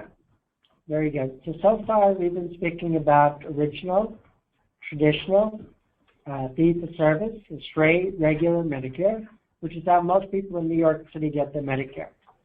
And if you're on original, traditional Medicare, we spoke about big gaps in coverage, deductibles and co-insurance, amounts that come out of your pocket. So let's talk now about filling in those gaps. Some people we meet are very fortunate. They have other insurance besides Medicare from their own or their spouse's former employer or union plan that fills in all or most of these gaps in coverage. So, for instance, we meet a lot of New York City retirees who have Empire and GHI. Empire supplements to Part A, GHI supplements to Part B. Between the two, they have pretty complete coverage. Not 100%, but pretty complete. Other people we meet have very limited income and resources, and they may qualify for Medicaid in addition to Medicare, in which case Medicaid can fill in those gaps. But if you're somebody that doesn't have retiree coverage and your income is too high for Medicaid, you might consider purchasing a private Medigap, a Medicare supplement plan. And in the book on page 20 is a list of the 10 standard Medigap plans that are available for sale today on page 20. And these plans, you'll notice, are identified by letter, ranging from plan letter A to plan letter N as in Nancy. All of these Medigap plans cover certain things. All the Medigap plans cover you for days 61 through 90 in the hospital. Remember that's $315 per day? They all pay that. They all cover the 60 lifetime reserve days. That's $630 per day. They all pay that. Plus, if you exhaust all your Part A hospital benefits, like we spoke of, all Medigap plans cover you for up to an additional 365 days of inpatient hospital care. Most Medigap plans pay the Part A deductible, the $1,260 deductible. Most Medigap plans pay the entire 20% Part B co-insurance, and then other benefits vary from plan to plan. So let me tell you the two most important things to know about Medigap insurance. One is that the benefits are standard. Different companies sell these plans, and they charge different amounts. But if you look at the next page, page 21, you'll see as of the beginning of this year, in our area, which companies sell which plan and exactly how much they cost per month. But as long as it's the same letter plan, it doesn't matter how much they're charging. It's exactly the same coverage because the benefits are standard. So, for instance, if you purchase Plan F from AARP, which is the most comprehensive plan that's available for sale today, Plan F, AARP is selling it for $261 a month. Other companies are selling Plan F for over $400 a month. It's no additional coverage. It's exactly the same coverage because the benefits are standard. And you really need to know that if you're shopping for Medigap insurance. The second thing you need to know is that in New York State, unlike most every other state, we have continuous open enrollment for Medigap insurance. And that means as long as you have Parts A and B of Medicare, doesn't matter if you're over 65 or you're disabled under 65, you can purchase a Medigap plan anytime. Anytime at all, right? They can't limit you to only enrolling when you're first eligible for Medicare or during certain times of the year. Not only that, you could switch your Medigap plan too at any time. But sometimes you may need to switch from one insurer to another. So, for instance, if you have Plan B as in boy, let's say from GHI, and you're in the hospital and you're being ready to be discharged to a skilled nursing facility, Plan B does not cover that days 21 through 100, that $157.50 per day in the skilled nursing facility. I bet you want to upgrade quick, right? To Plan C or Plan F to get that coverage. GHI may or may not say to you, no, you can't do that now. You have to wait till your anniversary date to change, at a minimum once every 12 months. But what they will never tell you, though, is you can get that plan now by going to a different insurance company, which you can do anytime at all, because in New York State, it's always open enrollment. moment, and you cannot be denied insurance because of your age or because of your health status. Now, what you might run into, though, is a waiting period for pre-existing conditions of up to 6 months, which most but not all the insurers have. So what that means is, although they'll sell you a plan at any time, they may not cover a service related to a pre-existing medical condition for up to the first 6 months of coverage. Medicare itself has no waiting periods. Medicare covers you from day one, but the Medigap plan may not. However, a lot of people are able to avoid that waiting period because they've had prior insurance, such as another Medigap plan, a Medicare Advantage plan we'll talk about next, employer, retiree plan, COBRA even. As long as there's no break in coverage or break in coverage of less than 63 days from when that insurance ends and the Medigap plan begins, they'll credit the time with the prior insurance for meeting the waiting period. So, for instance, if your client's been on a retiree plan the last 10, 15 years, all of a sudden their former employer drops them or they drop them, and they pick up a Medigap plan right away, they don't have to worry about pre-existing conditions. They credit the time with the prior insurance. If, on the other hand, you have a client that's been on Medicare for a number of years and just never had other insurance, is worried about pre-existing conditions, there's still one company, it's Sterling, you'll see them listed here, which has no waiting period for pre-existing conditions. And they're more expensive, but it could be worth it for the client in that situation. And then, you know what, after 6 months, you switch to ARP and save some money. That's the way you do things if you live in New York State. And if you're interested in Medigap insurance, I recommend you live in New York State and you continue to live in New York State. Okay, don't let your client move to New Jersey late in their life and then they want to buy a Medigap plan. An insurer in New Jersey may not sell it to them because of their health status. Not in New York State. In New York State, you could always purchase a plan. And if you purchase a plan in New York State and then you move somewhere else, you can take it with you. Because we said earlier that Medicare, original traditional Medicare, provides the same coverage throughout the United States and the territories. And a Medigap plan, whatever Medigap plan you get from whatever insurance company, just follows Medicare.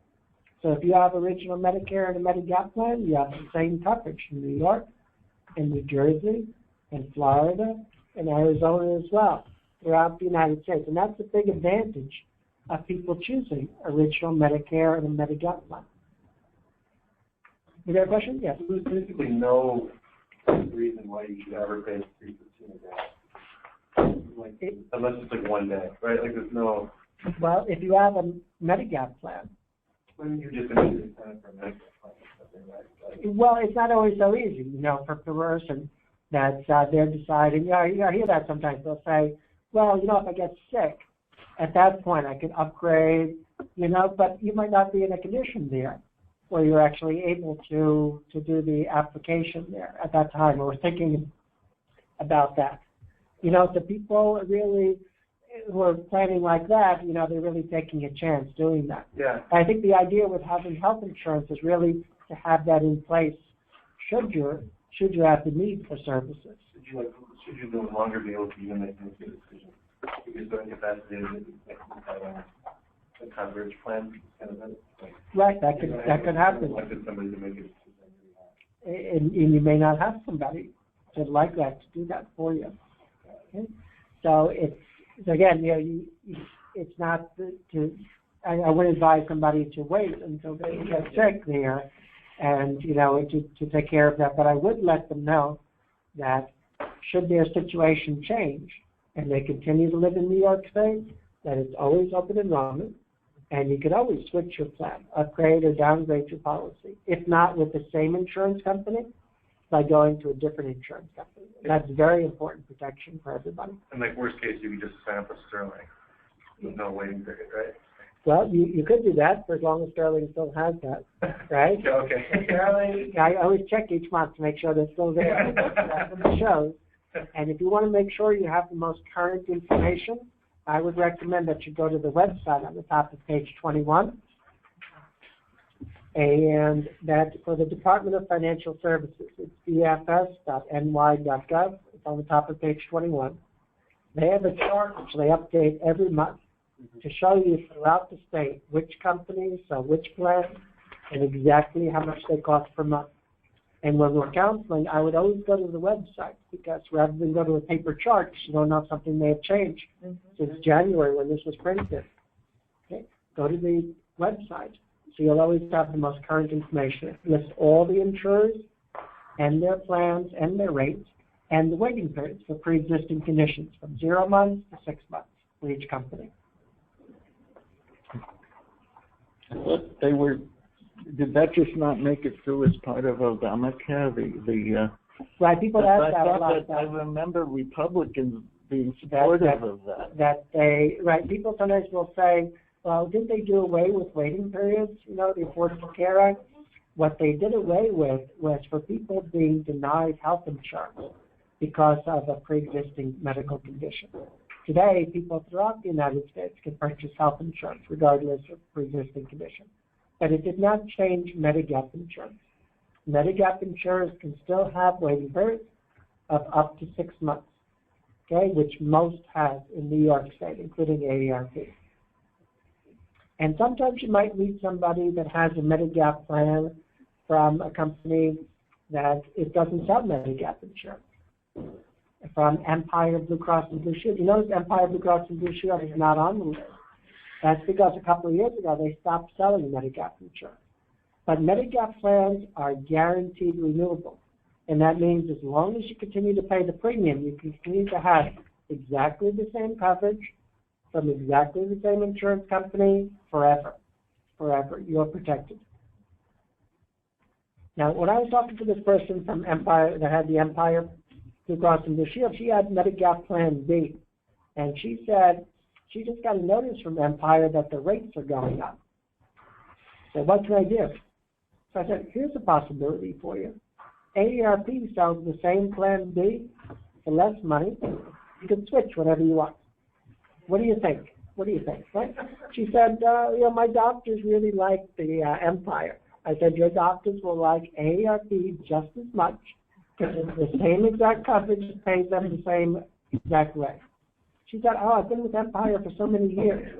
I said, you can stay with Empire forever if you want to, but if you want to pay less money for the same exact coverage, AARP is offering that, and you can switch at any time. Is there any particular reason why AARP is so much cheaper? I mean, I see it's cheaper for every one of the plans by a lot. It's cheaper for the plans that they offer, right? Because they don't sell every single plan that's available, but they sell the plans at a lower premium. And most people that have Medigap insurance in our area have a Medigap plan from AARP. Yeah, I think a couple of reasons, because it's lower cost, okay, but also because they advertise, and other companies don't, and also because they have AARP name is recognized.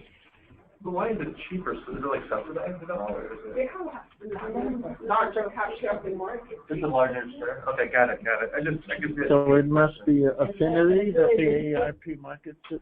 Well, it's the decision, of the insurer with the approval of New York State to decide how much they're going to charge in premiums to the customer.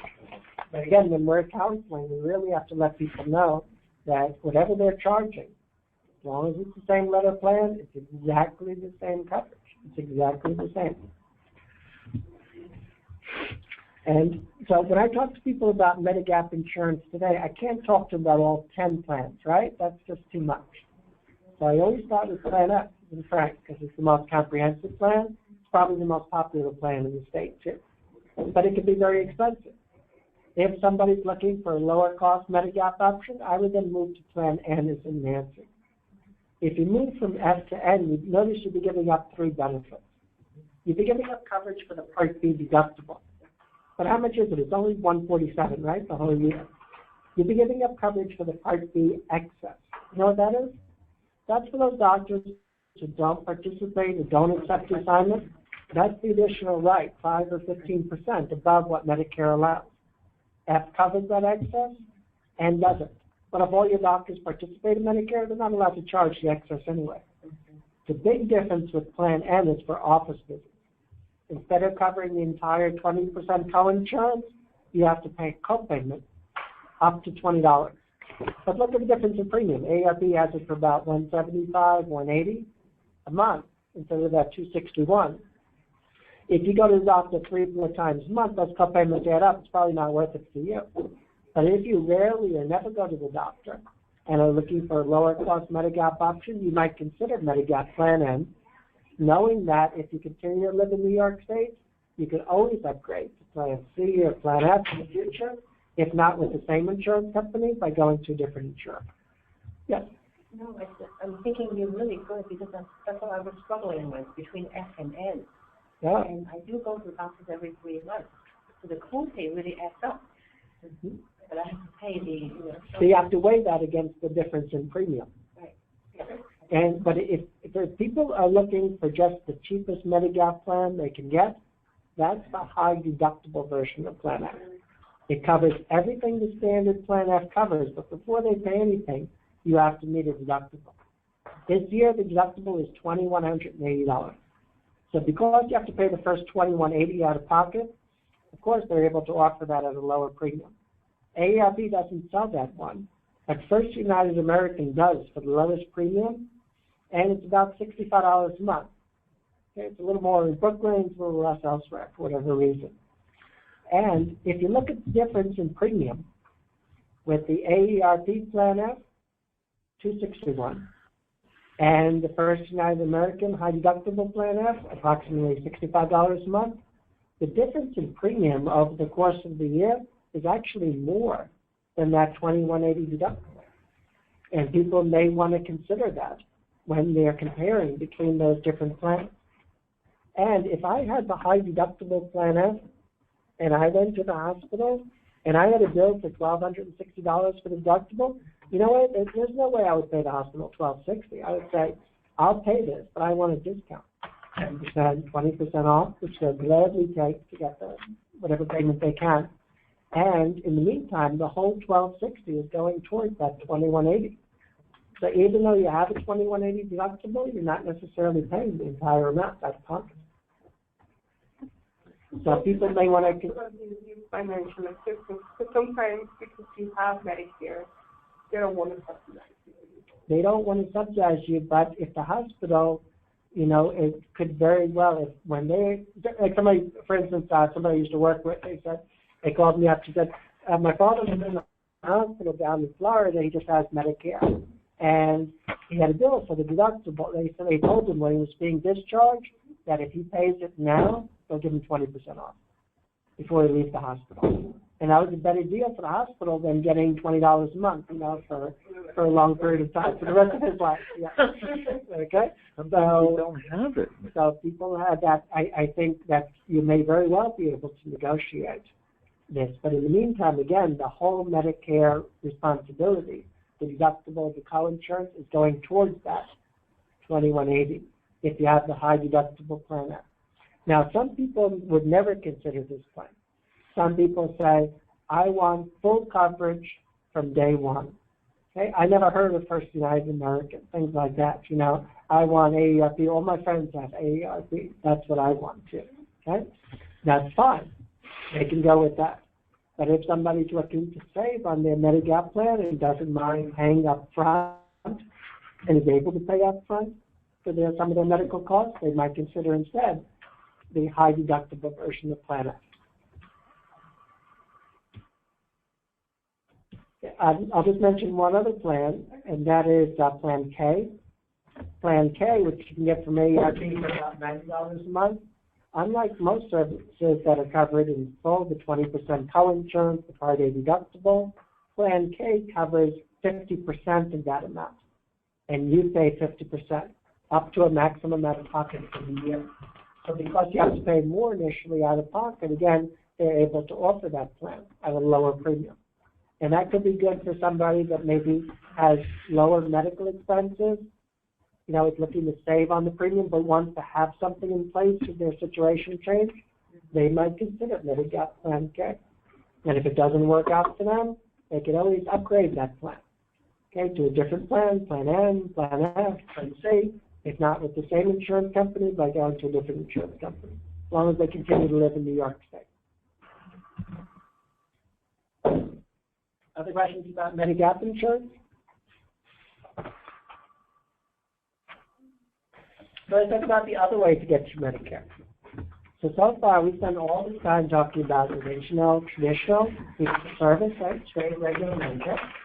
And if you're on original Medicare and you don't have retiree coverage, you don't have Medicaid, you might have a private Medigap plan to go along with it. That's one way to get to Medicare.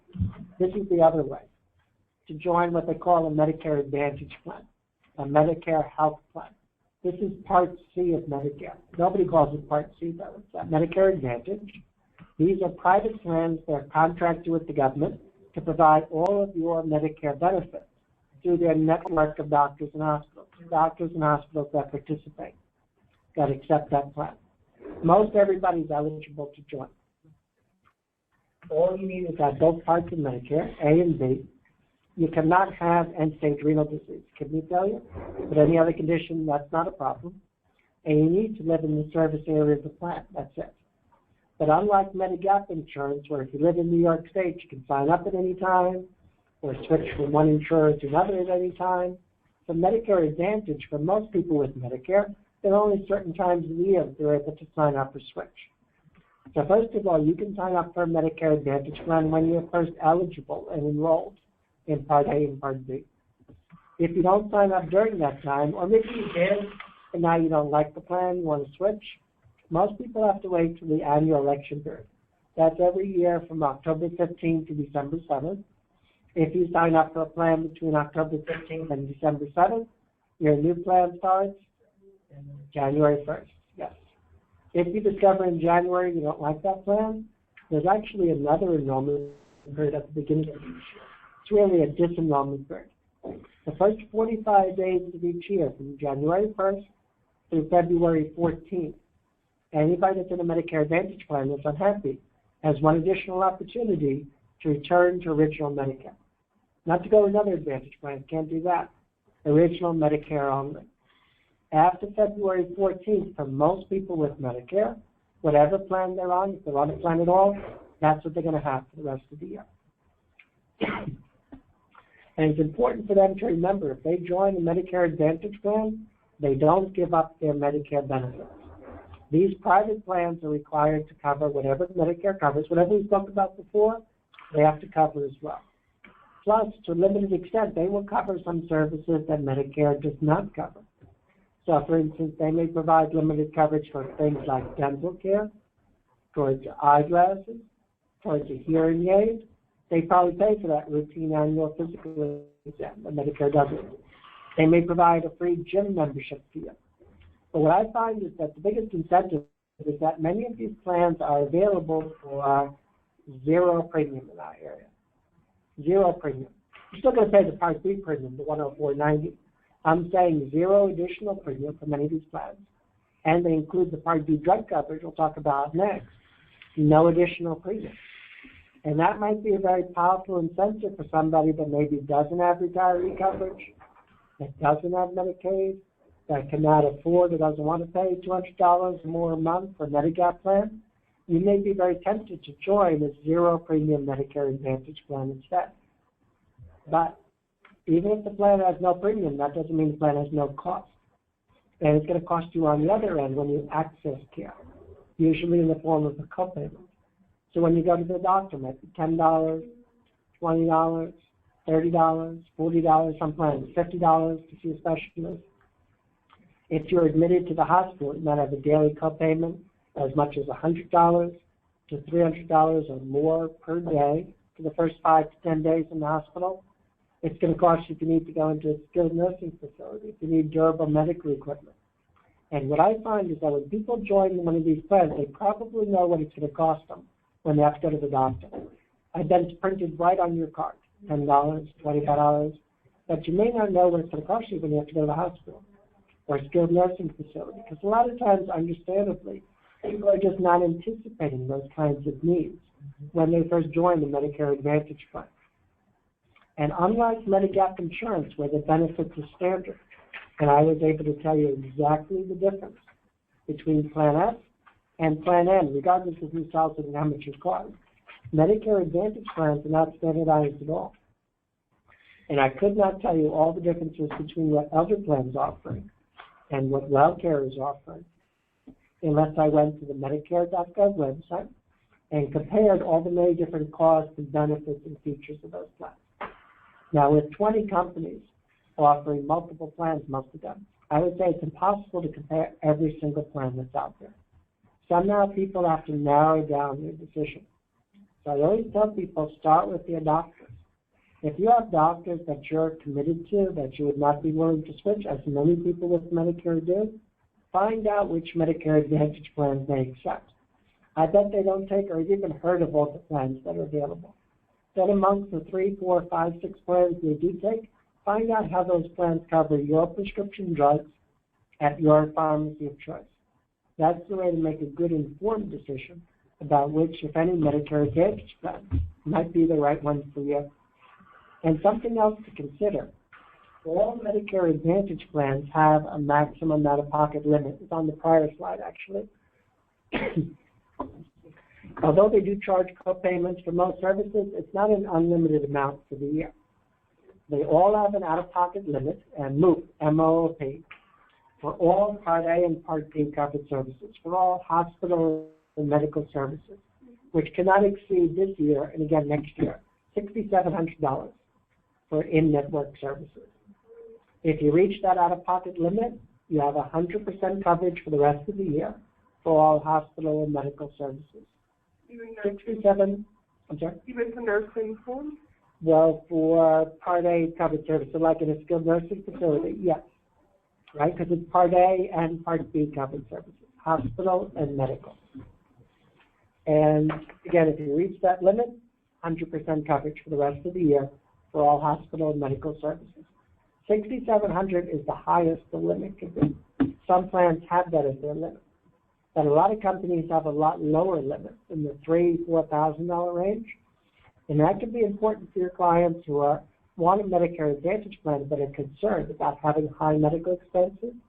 They might want to choose a plan with a lower out-of-pocket limit to make their out-of-pocket costs more predictable, more limited over the course of the year. That's another factor to consider when you're comparing between Medicare Advantage plans, the maximum out-of-pocket. And something else I would consider, all Medicare Advantage plans, they have a quality rating. Have you seen this on the Medicare.gov website? The stars, right, from 1 to 5 stars, where 5 stars is the highest. And that's something else that you may want to consider when you're comparing between the different Medicare Advantage plans. Where do they come from? Where do the 5-star, where the star ratings come from? You can actually get a breakdown of all the different categories. You go to the Medicare website. Mm-hmm. Okay, so it might be things like how people use preventive services. Who's doing the rating?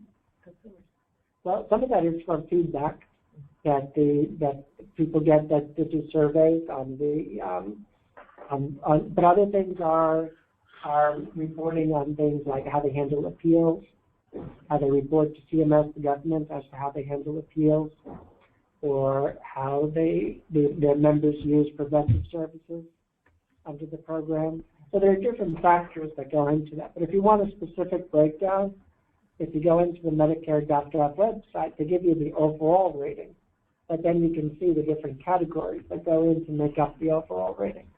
But who's the rater? Well, the rater, the CMS, the federal government, they oversee the Medicare Advantage plan, and they assign the ratings based on the different factors. Okay, thank you. Sure.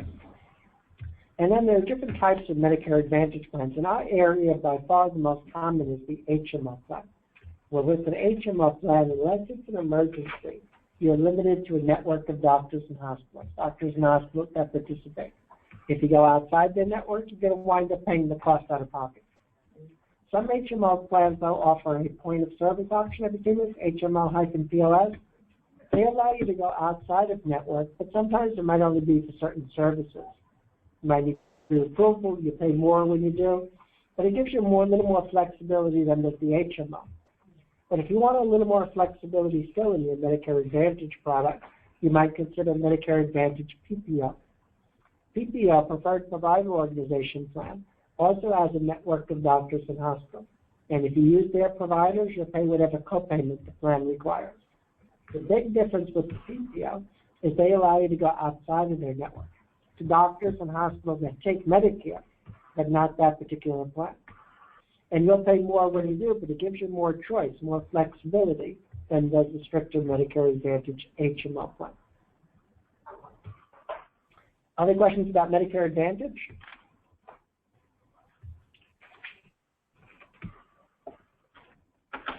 So let's talk next then about Part D, the drug coverage. There are two ways that people can get Medicare Part D. One of them is with the Medicare Advantage plan. With the Medicare Advantage plan, it's really easy because if you get a Medicare Advantage plan and you want drug coverage, you have to get it from the same plan. So if you're an elder plan, you want drug coverage, it's got to come from elder plan. And if you're an Empire and you want drug coverage, you must get it from Empire. Because if you choose a Medicare Advantage plan, you get all your Medicare benefits. Hospital, doctor, and Part D drug coverage, all from the same plan. If, on the other hand, you're on original traditional Medicare with or without a Medigap plan, you can purchase a separate standalone drug plan to go along with that.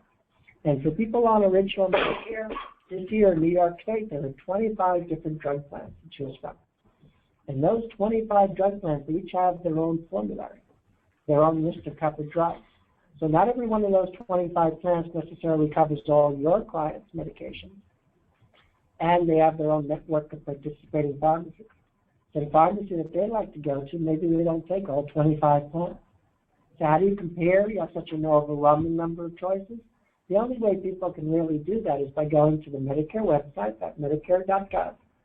They have this great plan finder search tool. Some of you may have used this already, where if you enter the names of your drugs, not just the names, you got to enter the dosage, the strength, the quantity, and then you select your pharmacy. That search tool will then rank those 25 plans based on your individual needs, from least expensive to most expensive. And then realistically, you probably will consider the first 3 or the first 6 plans. That's the way to make a good decision. For people not comfortable using the website, they can do that over the phone, 1-800-MEDICARE. Our counselors with the HICAP program at the Department for the Aging will do that for you, 311 for us. Many pharmacies advertise that they do that for you. They're all going to the same website to make the same comparison. And you can't just make this comparison once in your lifetime and think that you're done, because these plans can and do change every year. All your clients today that are in a Medicare Advantage or Part D plan, they're going to receive a notice by the end of this month. Some of them got it already about changes for next year. They'll update the website at the beginning of October. And then you or somebody else needs to go and make that comparison for them again. And if you find there's a better plan for next year, the time to sign up is October 15th to December 7th for your plan to start January 1st. And I would recommend when you do that comparison, enter not just one pharmacy, enter a second pharmacy also. Because many of these plans have both preferred and network, non-preferred pharmacies, where if you're able to use a different pharmacy for the same drug from the same plan, you might wind up paying less, especially for more expensive brand name medications. So again, with the number of pharmacies that people have in the area, they could certainly put in a second pharmacy and see if they might be able to save when they do the comparison on the Medicare.gov website. And I talked to you about some of the costs of Medicare Part D. Here's where we get into that donut hole, that coverage gap, which you may have heard about, read about. This year, first of all, plans can have a premium. The average premium for those 25 plans is about $30 to $50 a month, but it really varies from plan to plan. And then under the standard benefit, which is the minimum coverage plans can offer, plans this year can have a deductible up to $320. Some plans have a $320 deductible this year. Some have a lesser deductible. Some no deductible at all. $320 is the most it can be. Under the standard benefit, total drug costs between $320 and $2,960, close to $3,000 in drug costs. You're either paying a fixed copayment or up to 25% out of pocket.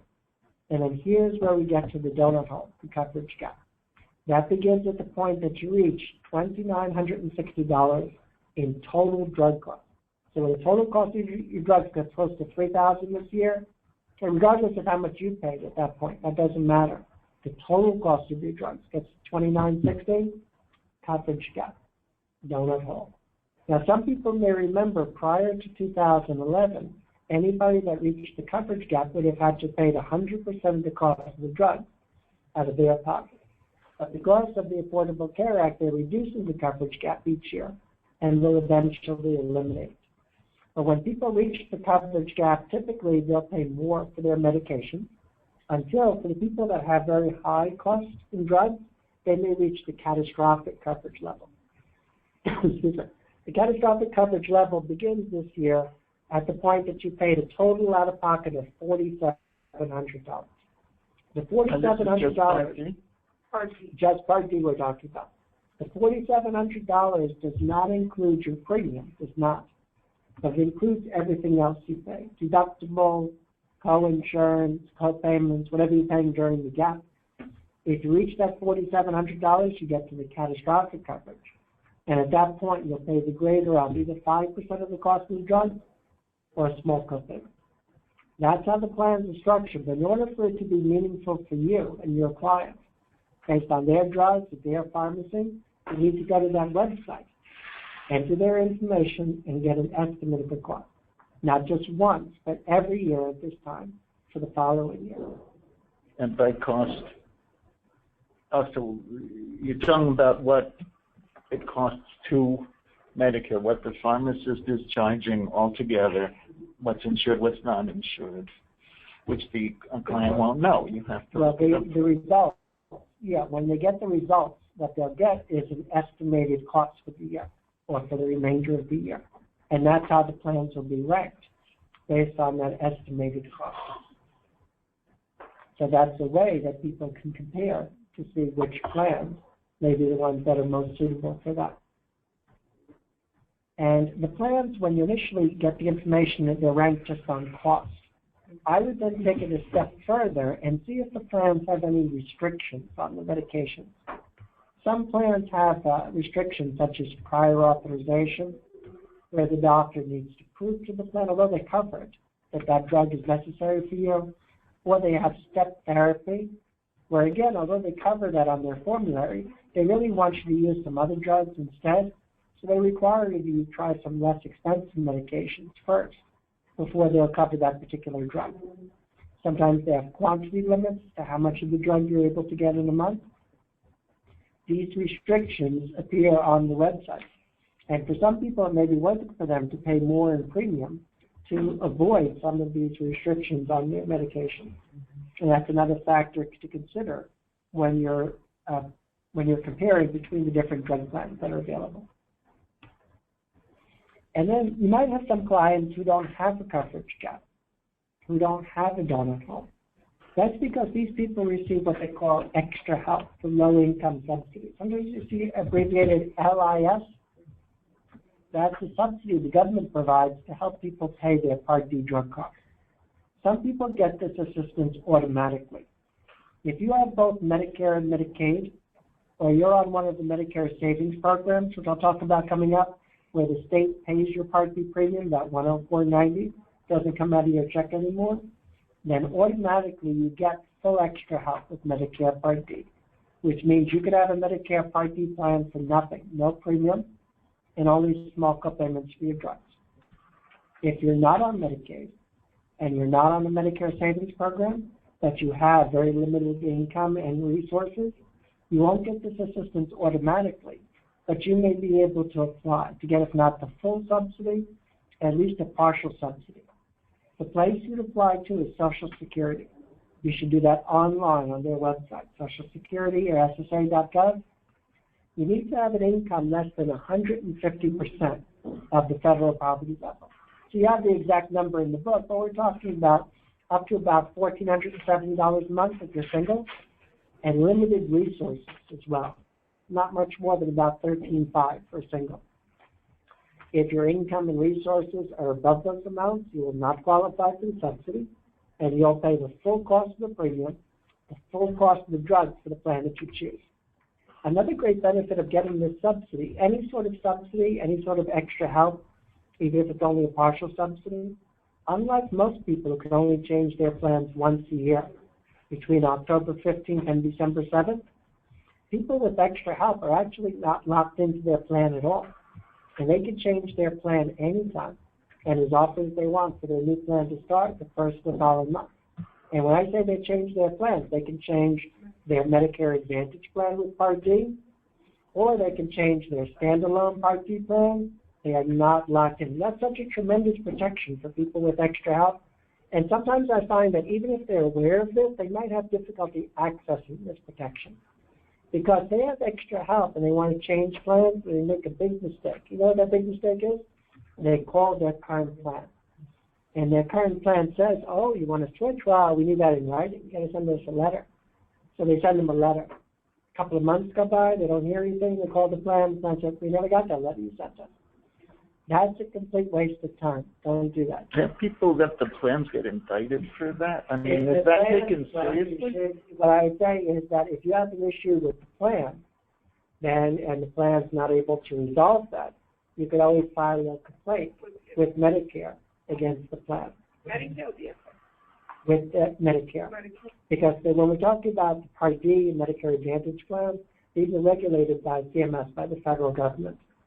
And they take those complaints very seriously there. So, because it affects the rating that they receive. And that affects the amount of subsidy that the plan receives from the government. So again, if people are not able to resolve their issue with the plan, to take it to CMS and file a complaint online on that same Medicare.gov website. Okay, but again, for your clients that have extra help, like if you have a client that has Medicare and Medicaid, and they want to switch plans, they don't need to deal with their current plan at all. All they need to do is enroll in the new plan. You can't be on two plans at the same time, so automatically you're on the new plan, off the old plan, the first of the following month. And all it takes is one call to 1-800-MEDICARE to do that. And if you're on a Medicare Advantage plan with Part D, and you want to go back to original Medicare, and you have extra help, just sign up for one of these 25 standalone Part D plans. Those plans only work with original Medicare. So by default, it will take you off the Medicare Advantage plan, back on original traditional Medicare with that standalone Part D plan, the first of the following month. And again, it just takes one call to 1-800-MEDICARE to do that. I see people that struggle to do that. One time, I got a letter at the New York City Department for the Aging, which was sent, a copy that was sent to the mayor of the city of New York. But this person had sent copies to CMS, to their congressperson, the U.S. senator, to others there, with all this documentation of her parents, copies of her parents' ID, and their green card, and their driver's license, and their ID cards from the plan, and these people, and their Medicaid card. And all they wanted was to switch from their Medicare Advantage plan to original Medicare. Okay? And all it would have taken, they had written letter after letter, which is 10 copies out there. It would have just taken one call to 1-800-MEDICARE, and they would have done it right over the phone. They didn't do that. They didn't do that. So when you're helping a client, remember, that's all you need to do. One call, they're open 24/7, they'll take care. And this is for your clients, again, that have extra help. So when I talk to a group of people that have Medicare and Medicaid, that's the most important message that I can give them, is that if you're not happy with the plan, you're not locked in, you could switch anytime, call Medicare. And then how does it work if you have other drug coverage? Well, for your clients that have Medicare and Medicaid, they really have to be in a Part D plan. And if they don't choose one, the government just assigns them to a plan. But you have to be careful when the government assigns you to a plan. It's just completely at random. Okay, so again, it doesn't necessarily cover your drugs or accept it at your pharmacy. So it's very important not to just accept the random assignment, the plan that you're assigned to, that, like anybody, you do that comparison. And if you find there's a better plan for them because they have Medicaid, they could always sign up for that better plan and begin that plan the first of the following month. If you have a client that has drug coverage through their own or their spouse's former employer or union plan, the former employer or union sends the client a notice each month this time of the year to let them know if that drug coverage is what they call creditable drug coverage. It means it's as good or better than Part D, usually it is. And if it is credible drug coverage, the notice probably also says, don't sign up for Part D. Because if you have credible drug coverage to a former employer or union and you signed up for Part D anyway, which you could wind up losing that coverage. You may lose other benefits as well. So most retirees, if they have credible drug coverage and they're happy with it, they don't sign up for Part D.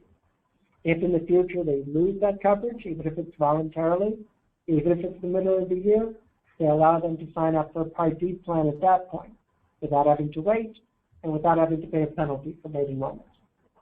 Is it only 60 days, or like is there a period that they have to make that selection? Yeah, for those people that are losing employer drug coverage, right? If you're losing employer drug coverage, which could be also retiree, could be COBRA even, then they give you the time you can sign up while you're losing that or within 2 full months following the month that you're losing. Okay, but you probably don't want to wait that 2 months. You probably want that coverage to start as soon as possible, the first of the following month. Now, for those that have a Medicare Advantage plan, we said you don't get a separate standalone drug plan, right? Your Part D plan is part of the same Medicare Advantage plan, right? So if you have Elder Plan HMO, you want Part D, it must come from that same Elder Plan, Medicare Advantage plan. It all comes together. If you're a veteran that gets drug coverage through the VA is credible drug coverage. Veterans that don't sign up for Part D, if they sign up later, they would not have to pay a penalty. Some veterans, though, may also want to have Part D, in which case they'll work completely separate. And then the veteran will have a choice for each prescription. They can fill it at the VA and pay whatever copayment the VA requires, or they can go to a private pharmacy outside the VA and have it covered potentially under Medicare Part D. But again, the VA is credible drug coverage. So veterans that don't sign up for Part D, if they sign up later, will not pay a penalty. And the best news is Epic. Okay, I gave people today the brochure, the green and white purple brochure. Epic is New York State Prescription Drug Assistance Program. It's for state residents that are over 65, not for the disabled under 65. You got to be over 65, a New York State resident. And last year they raised the income limit substantially to qualify. The income limits used to be $35,000 for a single, $50,000 for a couple, but now they raised them all the way up to $75,000 for a single, $100,000 for a couple. So as you can imagine, more people qualify for Epic than ever before. And Epic works with all Medicare Part D plans, whether you have a Part D plan that's part of a Medicare Advantage plan or one that works with original Medicare. It's all Part D. And Epic supplements the Part D plan, where Part D pays first and Epic wraps around to fill in the gaps in coverage. Now, Epic will not help with your Part D plan deductible. If you have a deductible up to $320, Epic will not pay that. So ideally, if you have Part D and you have Epic, you would want to choose a Part D plan that has zero deductible so that you can start saving with Epic right away. And with Epic, Epic will reduce your copayments at the pharmacy.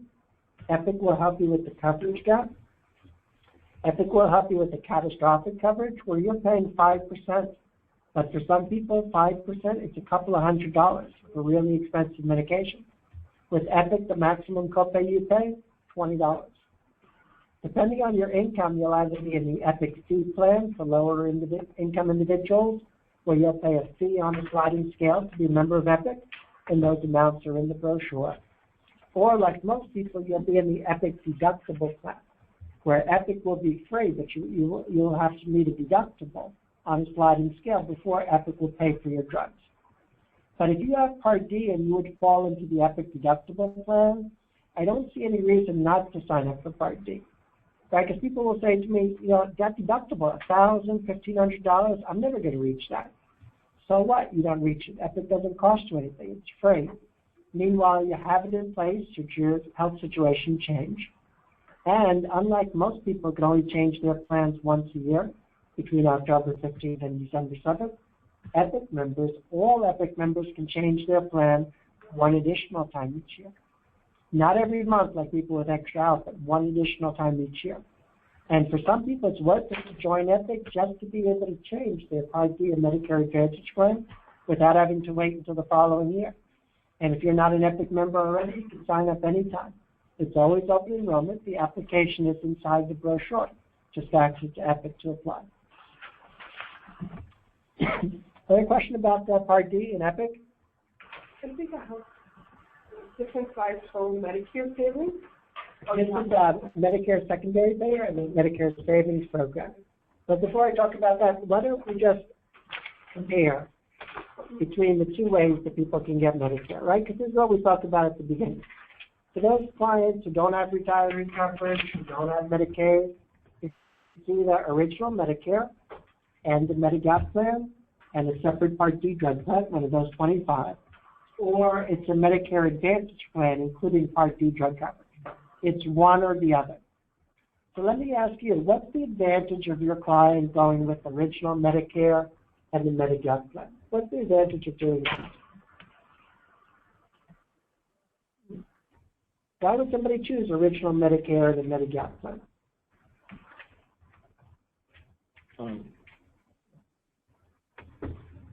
It's not.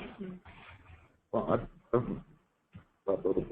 You go to any provider that takes Medicare? Right. You get more choice of providers, right? You can go to any hospital across the country and most doctors. And that's a big reason why somebody may choose original Medicare and the Medigap plan, choice of providers. What's another advantage of original Medicare and Medigap? You can. No, I'm sorry. The savings, you don't pay out of pocket, right? So it's very complete coverage. Most people that have Medicare and Medigap plan pay very little or nothing at all when they go to the doctor or hospital. So when they go to the doctor, Medicare pays 80%, most Medigaps the other 20%. When they're admitted to the hospital, instead of paying that big deductible, the $1,260 deductible, most Medigap plans pay that. And they have very complete coverage. So if you have a client that has Medicare and Medigap Plan F, let's say, they're not paying anything when they go to the doctor or hospital. So what's the downside of having original Medicare and a Medigap plan? Why doesn't everybody do that? What's the downside? Don't you have less coverage? Well, what? You might have less coverage. You might not. You don't have. Well, the Medigap plans are competing with each other, right? Yeah, but what's the big disadvantage, though, right out front of having Medicare and a Medigap plan? What do you have there? Why the premium, right? Then you don't have the premium, right? Could be $200 or more a month, and it does not cover your prescription drugs, right? So now you got to buy a separate Part D drug plan for another premium. Now these people are paying 3 premiums every month. One for the Medicare Part D, which they pay anyway. One for the Medigap plan, a third for your Part D drug plan. And 2 deductibles. And so what about the other choice? What about Medicare Advantage? What's the advantage of going with that instead? Right, you're saving those premiums. Yeah. If you have a Medicare Advantage plan, you don't need a Medigap plan, you don't need a separate Part D drug plan, you save on those premiums. And many of the plans are available for no premium, or if they do have a premium, it's less than a Medigap plan. So that's a big reason to join the Medicare Advantage plan, premium savings. What's another advantage of joining Medicare Advantage?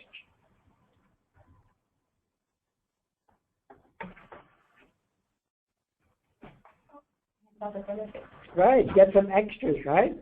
Get some dental, get some vision, get some hearing, right? Maybe get that routine physical that you wouldn't get with the regular Medicare, right? Maybe you get a gym membership. I know people that join these plans just for the gym membership, right? Happens. It happens. I don't know if that's a good idea, but they do. Some people. That's an incentive. So Medigap A through N is all the same. Different premiums, but same coverage. Medigap plans are standard coverage, right? Just Same other plans, get it in. same coverage, but premiums vary from one company to another, right? So this is the advantage of Medicare Advantage, just what you said, saving the premiums and getting some additional benefits. So what's the downside of Medicare Advantage? What's the downside? It's not indemnity. You So what's don't the have downside such of choice. that? not the choice, right? Most of these plans are HMO plans, where with an HMO plan, unless it's an emergency, you're limited to a network of doctors and hospitals, right, that accept that plan. And I suppose And if you want a PPO, it's going to be very, very expensive. Well, your PPO plans, some of them you might find even for no premium, but others do have a premium. And that's something you'd want to compare. And if you go to the Medicare website, you'll see all the plans and exactly what they cost. But what's another downside of having the Medicare Advantage plan? So besides the limited network of providers, what's something else that you don't have with Medicare and that Medigap Plan F? Enrollment is just one time. Well, that's true. You're limited to when you can switch plans. Most people can only switch during that annual election period with the Medicare Advantage plan. But what's another downside of that Medicare? What would happen to you when you go to the doctor if you're in a Medicare Advantage plan? That wouldn't happen to you if you had original Medicare and Medigap Plan F. You'd have to front money? You have to pay something, right? Because with Medigap plans and original Medicare, you might have complete coverage for doctor and hospital.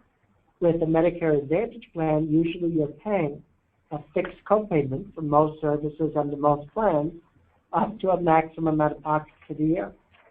And the final disadvantage I would say about Medicare Advantage, this is managed care. So although they do cover your mental health and your home care and your physical therapy, you might need to get prior approval, pre-authorization, before those services will be covered. So for some people, it makes more sense to have Medicare and a Medigap plan. Other people do very well with Medicare Advantage. So I was talking to somebody just at a senior center in Brooklyn, in Park Slope yesterday. She's new to Medicare, and she said, I said, she was trying to think what she should do. She doesn't have other insurance and wants to choose between the Medigap and the Medicare Advantage. So I said, is there a particular doctor that you go to? No, she doesn't go to the doctor at all. So do you use any medications? No, she doesn't take any medications. So I said, well, if you have there's not much to compare based on here, but if you have no preference, you might be interested in a zero premium Medicare Advantage plan, because it doesn't matter to you what doctor you go to, and you don't need any medications. Do you want to be paying for health insurance when you don't have a need and a particular preference for health insurance? So that's what I would say that person should, that's a client that may want to consider a zero premium Medicare Advantage plan. But it's very individual for each particular one. Do we have checklists or something to go through what you just went through? I mean, as you go through talking to a client, what questions to ask and to tell them here's advantages and disadvantages. Right. Let me tell you, when I talk to a client today that is going to be new to Medicare, and it happens all the time, not right? They're becoming Medicare eligible in November, December, January. They're turning 65. My first question to them is, are you going to be collecting Social Security before that? Because if they're collecting Social Security, I know that they're going to be automatically enrolled in Medicare.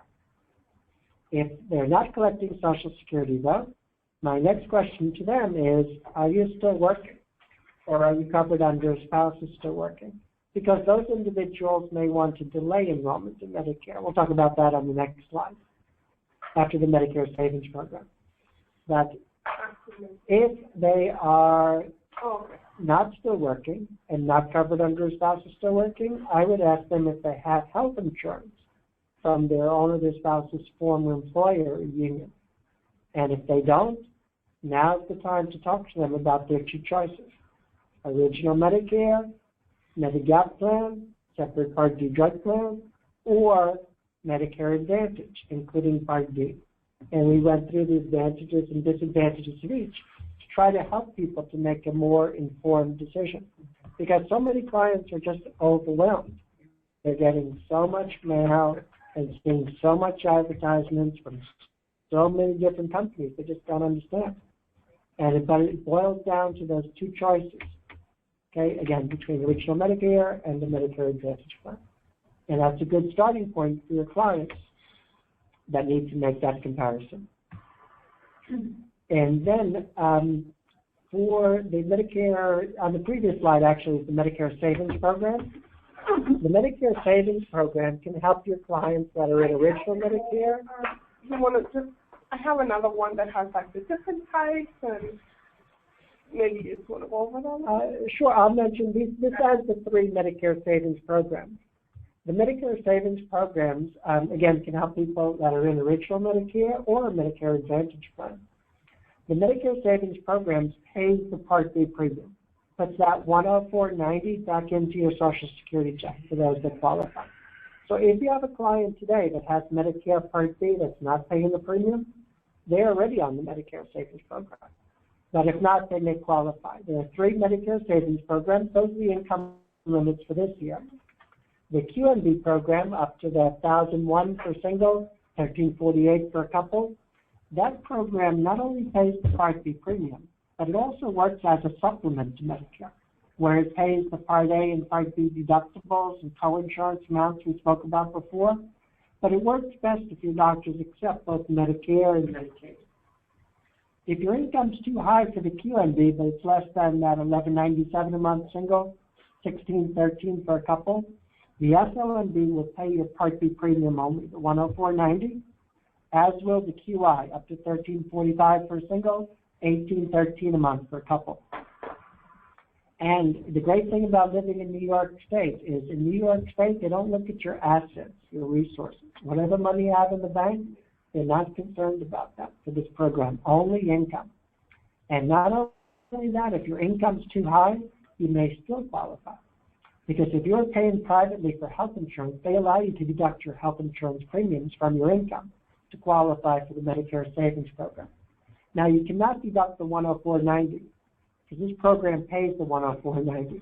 So they're looking at your gross Social Security before the $104.90 is subtracted.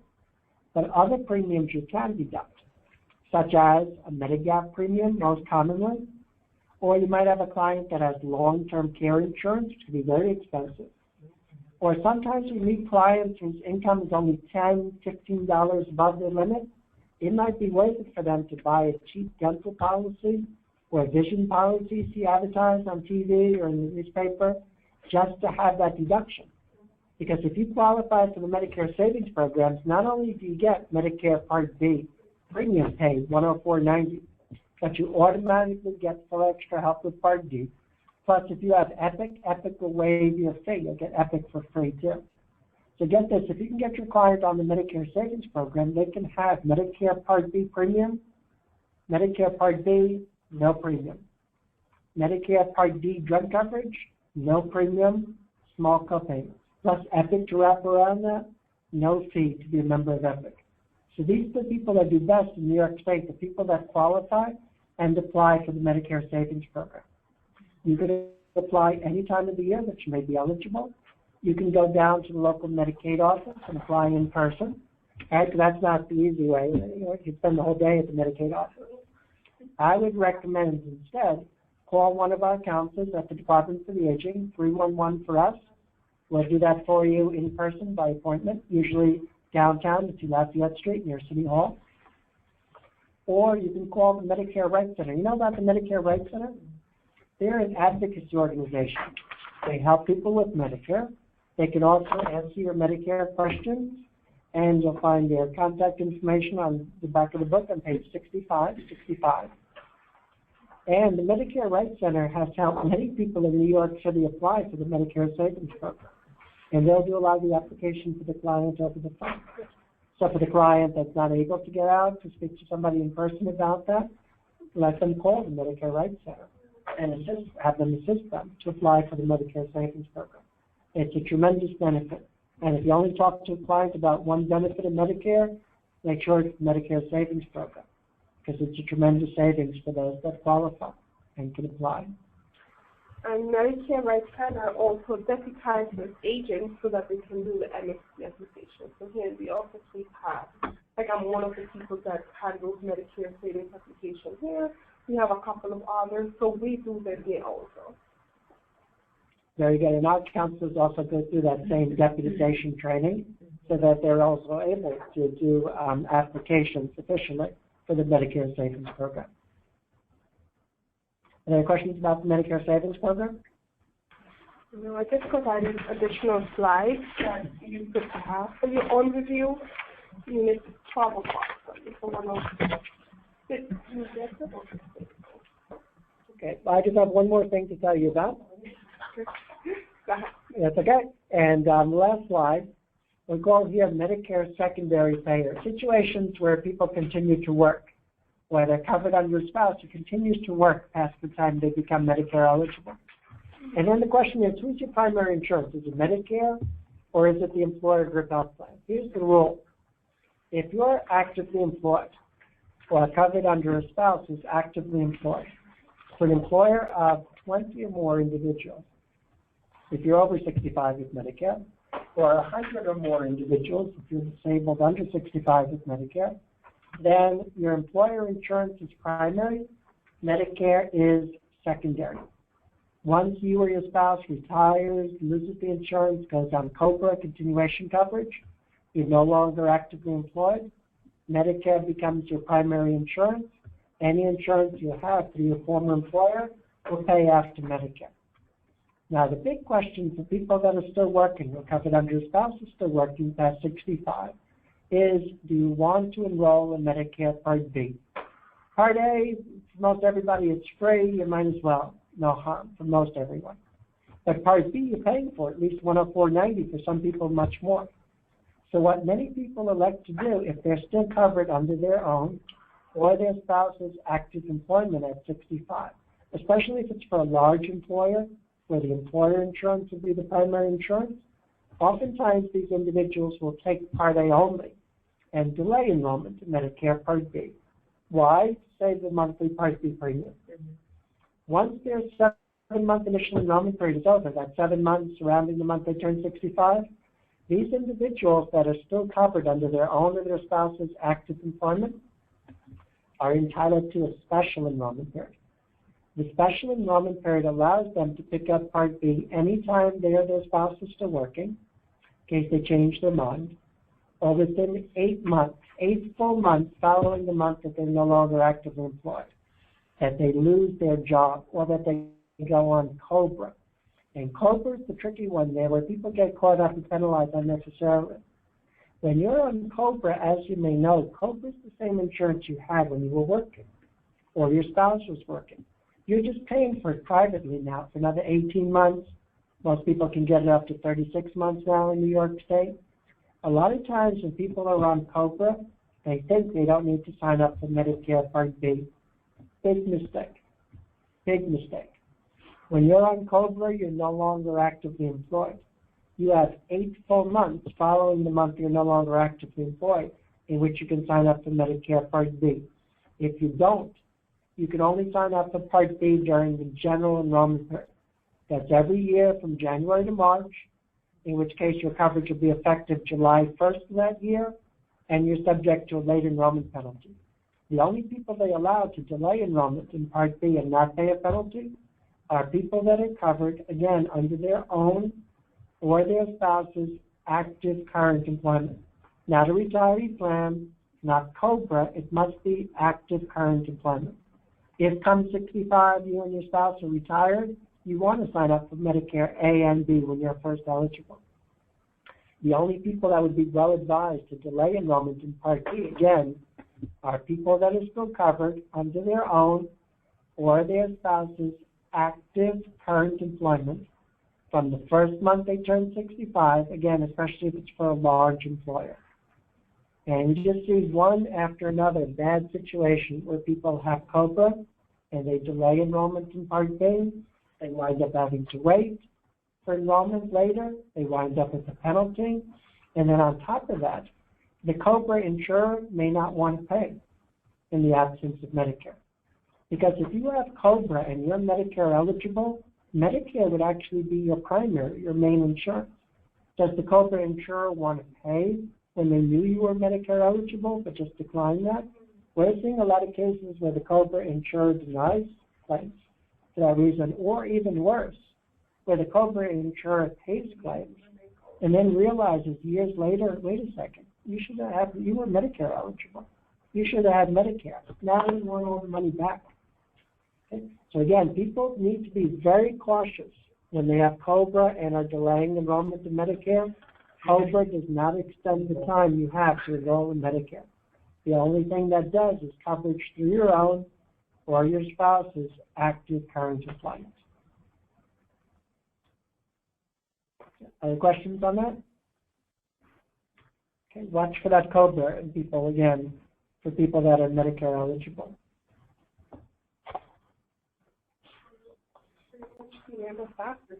Okay. Oh, you're welcome. I hope that's enough Medicare for everybody for today. Okay. So we have the posters. The posters really does not correspond to the day, the number does not correspond with today, which is like day 3. But it is relevant, the topic is. I'm just going to pass it around. And get a first demonstration.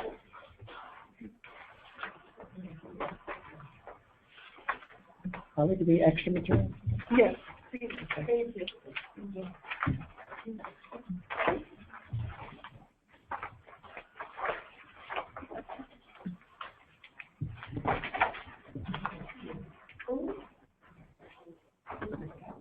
Is a poster. Good.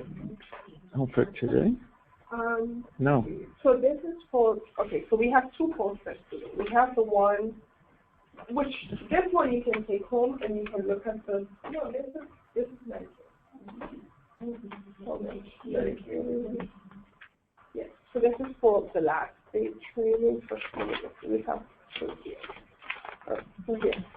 So you can take this one home and use your slides, and then you bring it tomorrow, and this is the one that corresponds. Yes. Day 3 isn't Medicaid. No. Day That's 2 what is I said. Medicaid. That's what I said. Like the name, the number doesn't correspond to this series.